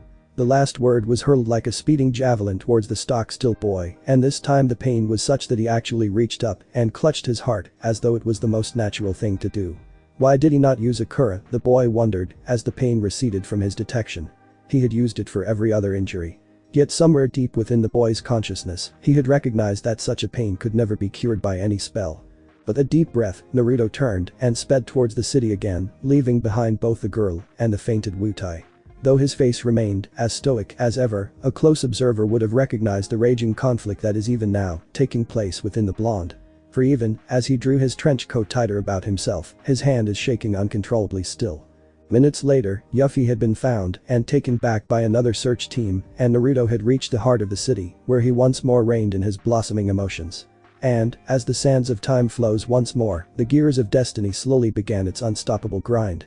Naruto observed his opponent with careful calculation, his MURAMASA1 shifting slightly in his hands. Slowly he moved, circling his foe like some predator of old, waiting for an opening with which he could launch his assault. The battle needed to be decided quickly, a single strike to the vital point. At 11 of age, Naruto is at a serious disadvantage brawn-wise. Speed must be the deciding factor. But fluidity uncommon in the soldier ranks, Naruto brought the long Nadachi behind him, allowing one side of the cold metallic surface of the sword to rest against his back. His right hand, which had been gripping the hilt of the blade, tightened. He could feel his muscle tensing as he got ready to strike, storing up energy for that one explosive moment in which rests victory or defeat. The Buster Sword came crashing down, missing him by a hair's breadth as the young swordsman leapt away, bringing his own blade forward in a diagonal slash. As his opponent tried to raise the gigantic blade to defend him, Naruto launched a roundhouse kick, the sole of his shoe slamming into the Buster Swordsman's knuckle. The man hissed in pain as he dropped the blade and charged at Naruto with his bare hands. Naruto sidestepped the right hook with grace, a taunting smile hanging upon his face, which now bore an uncanny resemblance to the soldier Commander Sephiroth. As he had expected, the superior leer he had donned had driven his opponent wild, the man's movement becoming irregular and uncontrolled, leaving a great deal of his body exposed and open. It was then Naruto went for the kill. His blade, which he had once again brought behind him, streaked forward like lightning, its point pressing painfully into the Buster user's neck, drawing a trickle of blood. "Yield," the blonde commanded, his eyes unreadable. "Or die." The Buster user gave the blonde swordsman a smirk of defiance. "You don't think I'd give up that easily, do you?" With that, the ground beneath Naruto gave away and the boy leapt from the sinking earth. Though his face is still that maddening mask of void, surprise showed in the young man's eyes. "Quake," he said, recognizing the spell. "A weak one, but effectively utilized. You must have been preparing the attack the entire time we were fighting." The Buster user nodded as he picked up his discarded blade, sparing no breath. It had been rather difficult, concentrating on two things at the same time, but he had managed, though barely. Another few seconds of fighting, and the magic had been gathering would have spun out of control.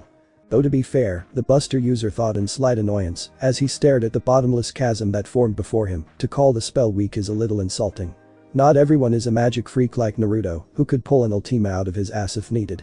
"Let's get this on," the Buster swordsman growled as he held the sword diagonally to the ground, its tip digging into the soft earth. With a shout he charged, the Buster sword dragging behind him, its point leaving a long ditch in the ground as the man ran. As Naruto's Muramasa descended down towards him, the Buster user swung his own blade upward, deflecting the otherwise deadly blow.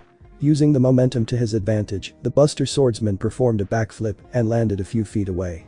Even as he uprighted himself, Naruto charged, and the two fighters were soon lost in a flurry of blows, accompanied occasionally by the sound of slashing and the contact of metals. The Buster user gritted his teeth in annoyance as he tried to force back his younger foe, using his own incredible strength as an advantage. Unfortunately, he was not able to keep up with the almost eye-blurring speed of the long katana and felt several times the sword scoring against his skin. Naruto, on the other hand, was not far better as each time their weapons collided. The impact had sent a wave of numbness up his arms. It was only a matter of time before he would be forced to part with the taller swordsman. Again the blades met, and again Naruto felt his own sword jarring his hands painfully. This is not good. By now, Naruto felt the slightest twinge of annoyance narrowing its slithering way into his heart. Victory is not so important to him, but this infuriating feeling of continuous oppression, a trapped and caged feeling on the other hand, is getting to him. Since he had spent his day with a certain black-haired soldier, Naruto had slowly broken the shell of lifelessness that had surrounded him all his life. He had begun to understand the concept of joy and sorrow, the ideas of happiness and grief. But he had also come to understand the powers of anger and hate and frustration. He could summon the great king of dragons, Bahamut, or he could consign this place to its destruction with a flare spell, but that would not do. This is a friendly spar, a measurement of his achievements. This is a test of his physical capabilities, and that is the way he will have it remain. Let's end this act. He addressed his opponent and sparring partner calmly, breaking the stalemate exchange of blows. Zack grinned at his younger friend and nodded. Feeling tired, are we? The first-class soldier taunted. But, as he tried to step forward, he winced in sudden pain. Damn, looks like you got me better than I thought. Well, alright, we'll take a break. Besides, I got to take a look at how our buddy Cloud is doing, so have fun doing whatever you're doing, K. And with that, the two left the decimated sparring grounds. Cloud Strife is not having a good day. For the umpteenth time, the blonde questioned the wisdom of having Zack and Naruto for friends. True, as their companion and comrade in arms, Cloud had access to things forbidden to the common masses, and he was also able to hone his skill under some of the best soldier, not to mention Sephiroth himself, when the silver-haired swordmaster was not out on a mission. Yet having those two for friends also meant that his life was constantly hanging on a thread.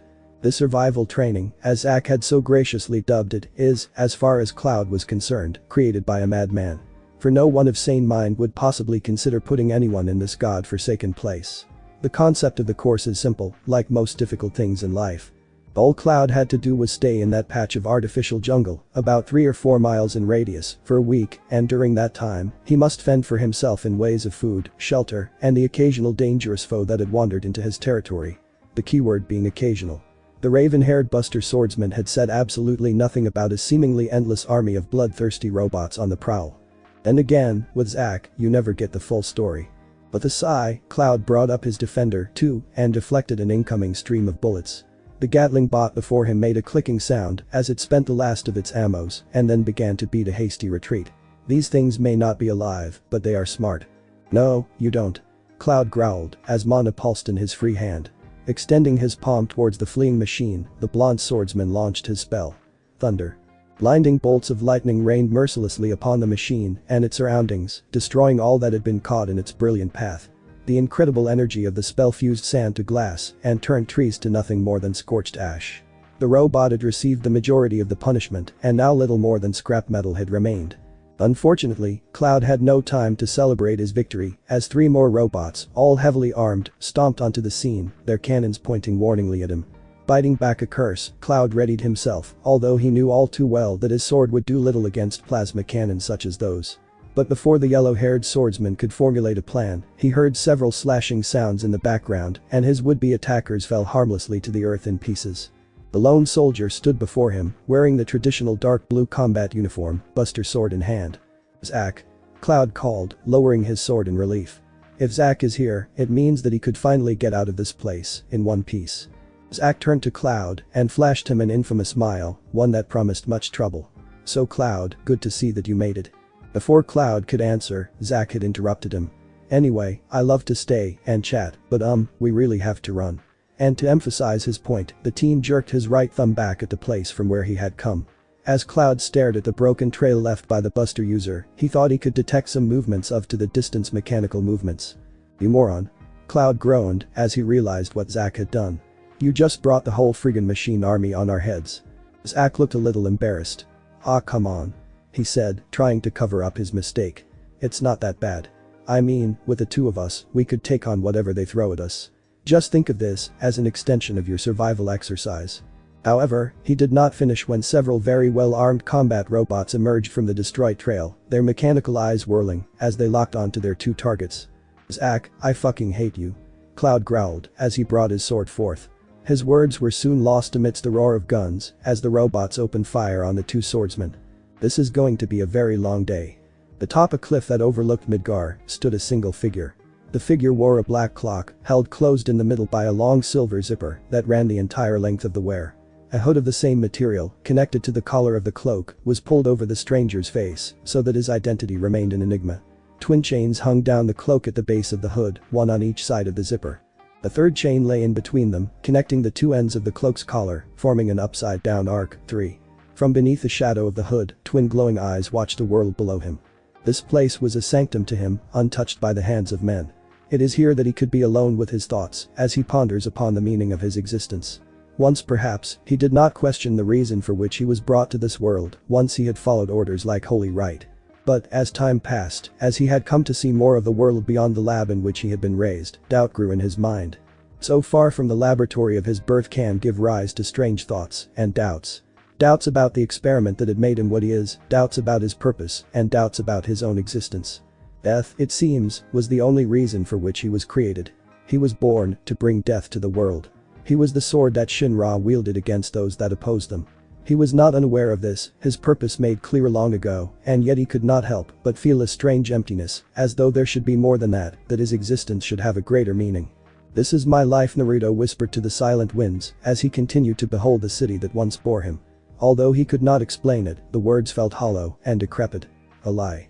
What life is there for one who dealt only death? He still remembered that girl, no older than himself.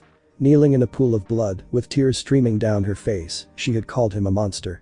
It had hurt then, and it hurts now still, whenever he recalls that memory. Why does it hurt? Naruto did not understand. He had killed tens of thousands, his hands dyed red with blood.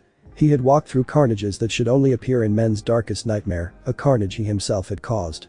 He was called the Angel of Death, the Grim Reaper who took life with every breath. So why did that single memory stand so vivid in his mind? Those ninjas were no different than any of the others he had faced, yet the voice of that little girl pierced his very soul. Was it because of some unknown power the girl had placed in her voice, or was it because he knew that those words spoken by that sinless voice were the truth? The truth he did not wish to face. Monster, Zack had told him once, is a creature born without a soul. Its existence is rendered meaningless, it seeks only to destroy. Was he the same? Naruto wondered, as he began to walk away from the slope. Did he too lack a soul that made him human? Was he really nothing more than a monster dressed in mortal skin? Or maybe, just maybe, the pain he had felt in his heart came from a soul he did not know he had. Was that why the voice of that girl haunted him so, because deep down, past the Mako, he was still human? The thought brought a soft smile to his face, a temporary refuge from the pain. He had learned to smile more often now, his friendship with Zack and Cloud slowly melting away the armor of ice that had encased his spirit. He still had trouble laughing, or crying, or displaying the emotions that rose from extremes, but he is learning and improving. Naruto. Behind him, a sudden voice spoke up, calm and soft. Commander Sephiroth.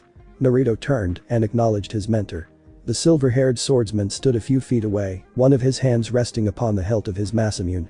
"I did not anticipate your presence." Sephiroth chuckled and turned away from Naruto.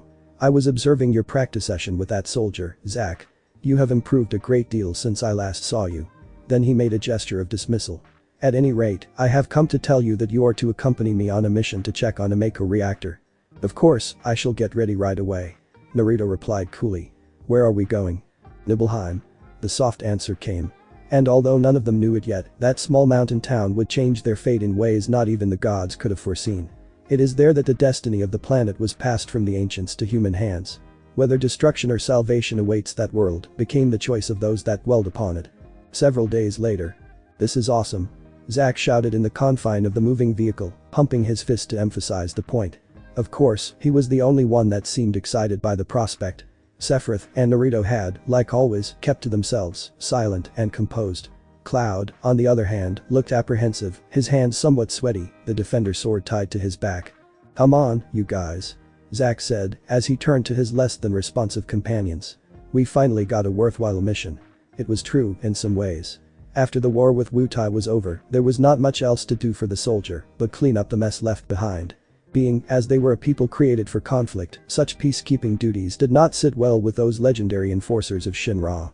Turk would have been better equipped to handle such trivial matters. But now with this mission ahead of them, things are beginning to look up. Mako reactors usually attract monsters' attention, and where there are monsters on the prowl, there are sure to be actions. "Calm yourself." Sephiroth spoke at last, his green eyes cold and distant. "This is not a joyride. We have words that certain monsters and shady individuals have been prowling around the vicinity of the reactor. It may be possible that remnants of the Rising Dragon faction are behind this, so be on your guard. If you get into trouble, I will not be there to save you." Rising Dragon Syndicate is a Wutai military group established several years before the fall of Wutai. An independent organization that reports to no higher power, the RDS have actively supported Godo in his fight against Shinra, supplying Wutai with technology, materia, and ultimately soldiers. However, when Wutai fell, the RDS did not disband, but became a rebel group that continued to resist Shinra's takeover attempts. Because of this, many Wuta saw the Rising Dragon Syndicate as heroes of sorts, and because of the high resentment that the younger generation of Wutai held for Midgar and Shinra, the ranks of the RDS only grew after the defeat Wutai suffered at the hands of their most bitter enemies. Although their members are mostly ordinary civilians with no real power, they have nevertheless managed to cause much grief for the average populace of Midgar and the surrounding areas. It seems that unlike Avalanche, the eco-terrorist bent on overthrowing Shinra to restore the planet, the RDS had no specific goal in mind. As long as it upset the order that Shinra tried to maintain, it was fine with them. For the past year, they have engaged in everything ranging from large-scale demolition to sabotage and vandalism. Ah. Zack shook his head with a laugh. Those prissy. Don't make me laugh. Though arrogant, Zack nevertheless had a point. Well, the RDS had terrorized the masses and have become a menace to society, to the battle-hardened soldier who had faced death on a daily basis and whose hands are stained with the remains of the monsters that wandered the land. These rebels are nothing more than clowns. So what if they killed a few civilians or blew up some public building? In the many years of Shinra's founding, human life was never very high up the list of valuables. Sephiroth smirked at the raven-haired teen's display. Even if the boy had just celebrated his 18th birthday, he is still little better than a buffoon. A powerful buffoon, but a buffoon nonetheless. A soldier is supposed to be collected, impassive, and reserved. Zack, however, seemed to be rather lacking in all these areas. It was some sort of miracle or a divine joke, as Sephiroth is vehemently convinced that the youth even made first class, let alone one of the most powerful first classes out there. Do not underestimate your foes. The commander of the soldier began, brushing away a strand of silver hair from his face. There are reports of several high-rank ninjas joining the syndicate, and if they were to show themselves on this mission, it could prove to be an undesirable complication. Zack grunted and turned to Cloud, hoping for a more receptive audience. So, Nibelheim is your hometown, isn't it? The blonde swordsman looked a little green as he stared back at Zack, whether from motion sickness or anticipation it was hard to tell. He nodded, hoping Zack would drop the subject. Actually, he had hoped Zack would keep silent, but knowing his friend, he went for the next best thing. Unfortunately, Zack was infamous for his inability to read people, so Cloud's wish was not granted. Somewhere out there, the spirit of the ancient is laughing in the live streams. What are you going to do, eh? Cloud sighed and decided to answer. He didn't have to, but Zack would just pester him until he did. It was better if he saved Zack the trouble. I guess I'll go and see my family and friends, that's all. Zack's sweat dropped in I'm style. That's rather anticlimactic. Naruto could not help but roll his eyes. The expression of exasperation is something he picked up from Cloud, and in his dealings with the Buster user, the blonde, Naruto, had employed the expression an awful lot. Not everyone expects parades and fireworks. He said softly, his voice cold and detached. Zack shrugged as the coldness flew right over him. He had learned to ignore the tone of Naruto's voice for quite a while now, knowing that the blonde did not use it on purpose. The experiment that had given him unimaginable strength also destroyed his ability to produce even the simplest of a smile. He may be learning how to have emotions, but his people skills are still non-existent. Well, one step at a time. Well, I don't expect firework either, but I at least thought that he had, you know, a childhood sweetheart that he could show off to. Naruto simply shook his head. Zack's mind seemed always to be revolving around the female gender, for reasons he could not comprehend. He remembered a few months ago, Zack had forced him to get some new threads, namely, the cloak he is now sporting. He had no idea why, for, as far as he could see, cloth is simply something that humans needed for warmth and possibly to avoid breaking the law by running around naked. When Zack heard this, he had launched into one of his hour-long speeches about how clothing is important in attracting the opposite sex. Thankfully, Cloud had walked in and reminded Zack that Naruto had not yet hit puberty.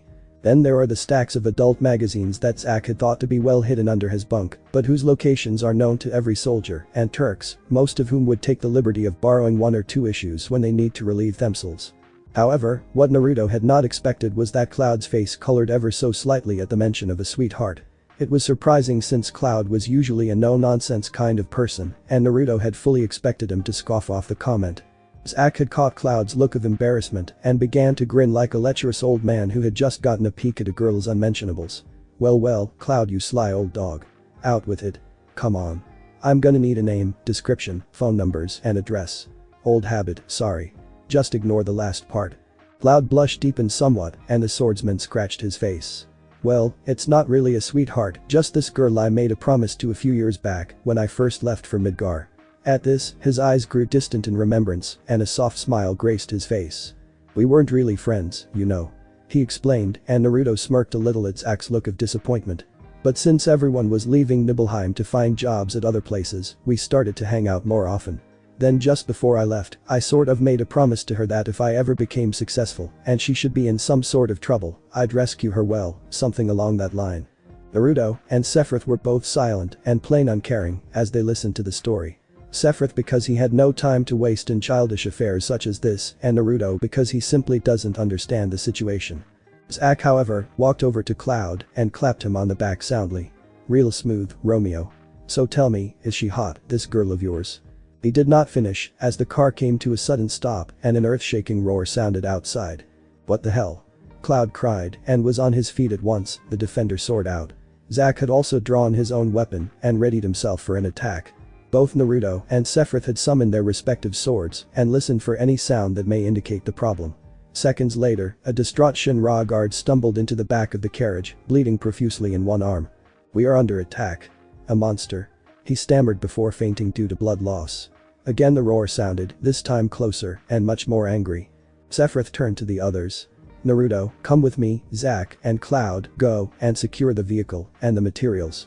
This may or may not be a trap, so proceed with caution.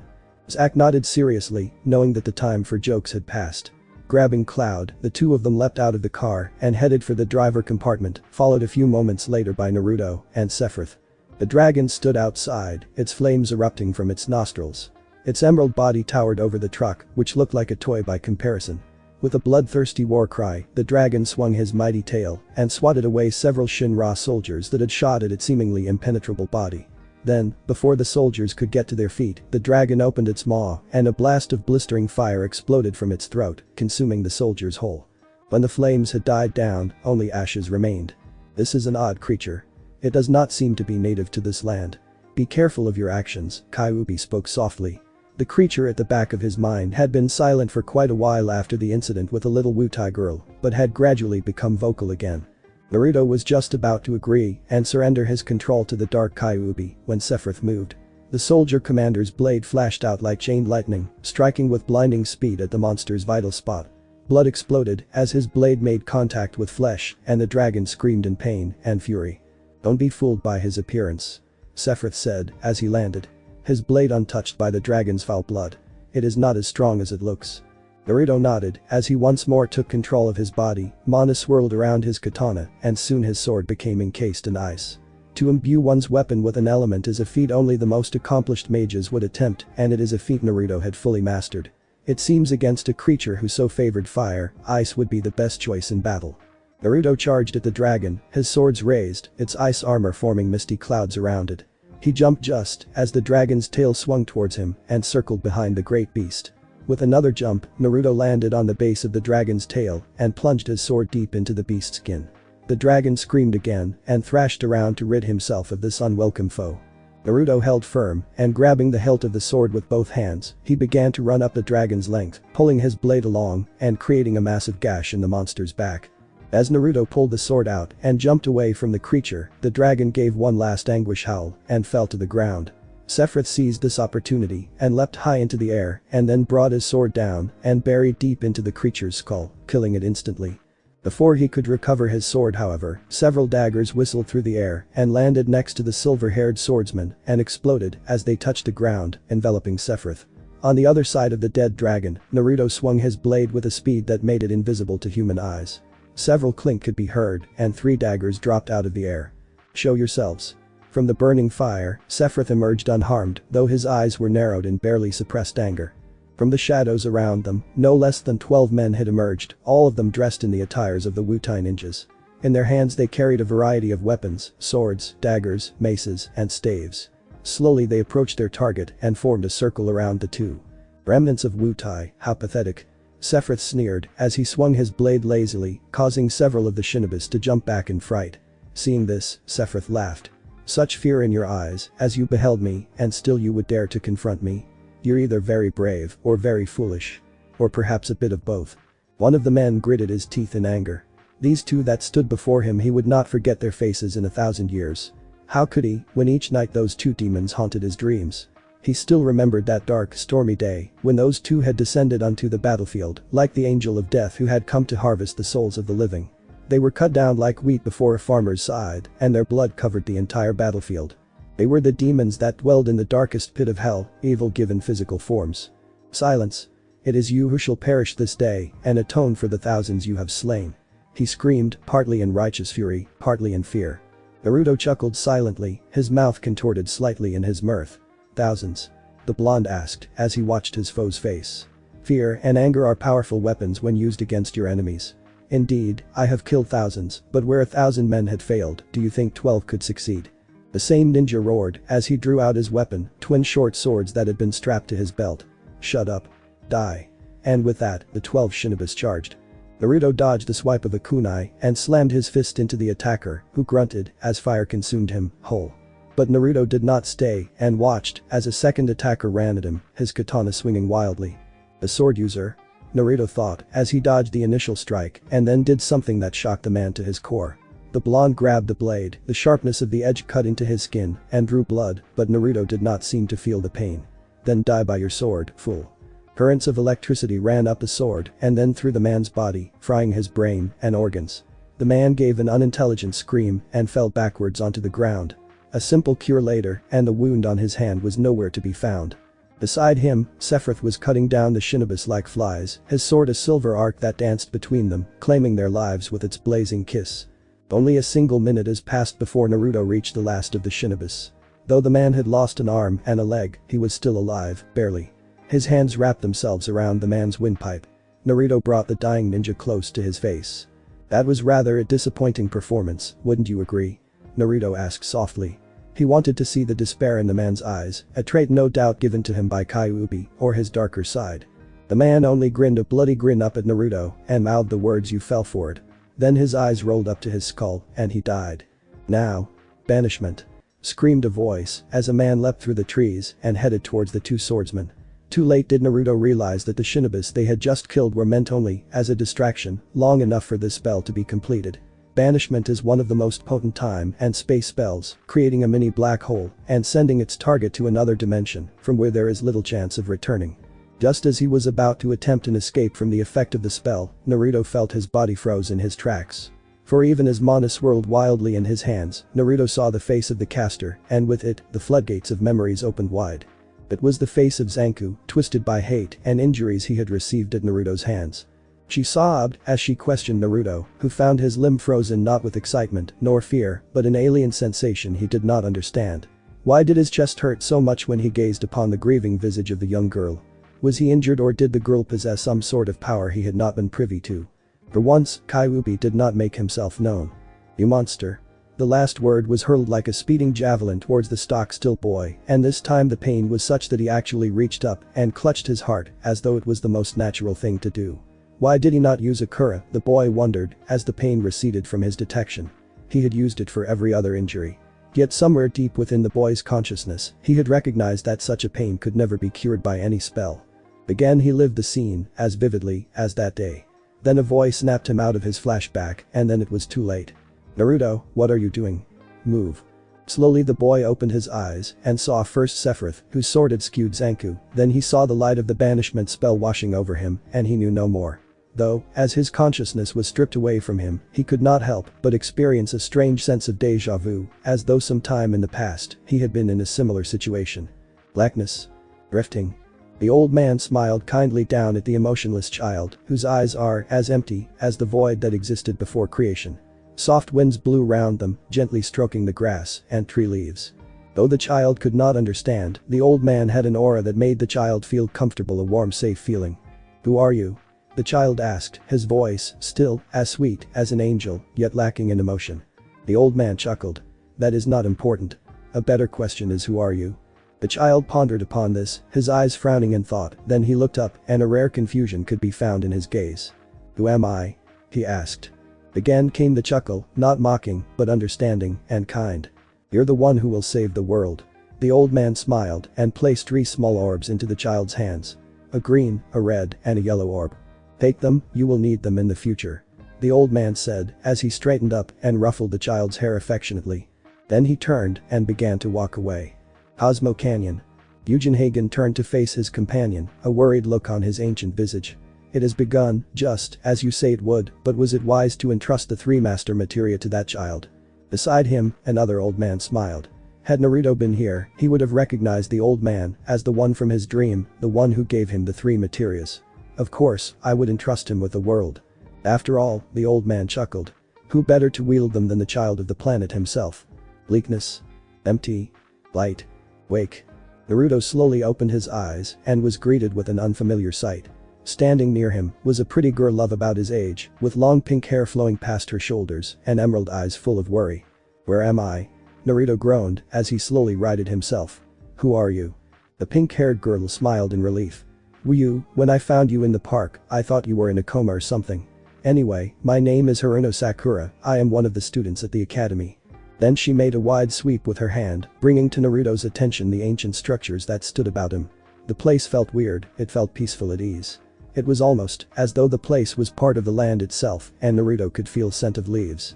This may look like Wutai, but it certainly isn't. This much Naruto was certain. For one thing, even Wutai was not this close to the land, and besides, after the wall, the city was devastated by the numerous assaults launched against it. Then the words of Sakura caught his attention again. This place is called Konohagakure, the hidden village of Leaf. Why does he get the feeling he had been here before? Thanks for watching my video, and make sure to check out the author of this fanfic, link is in the description. See you next time, till then sayonara.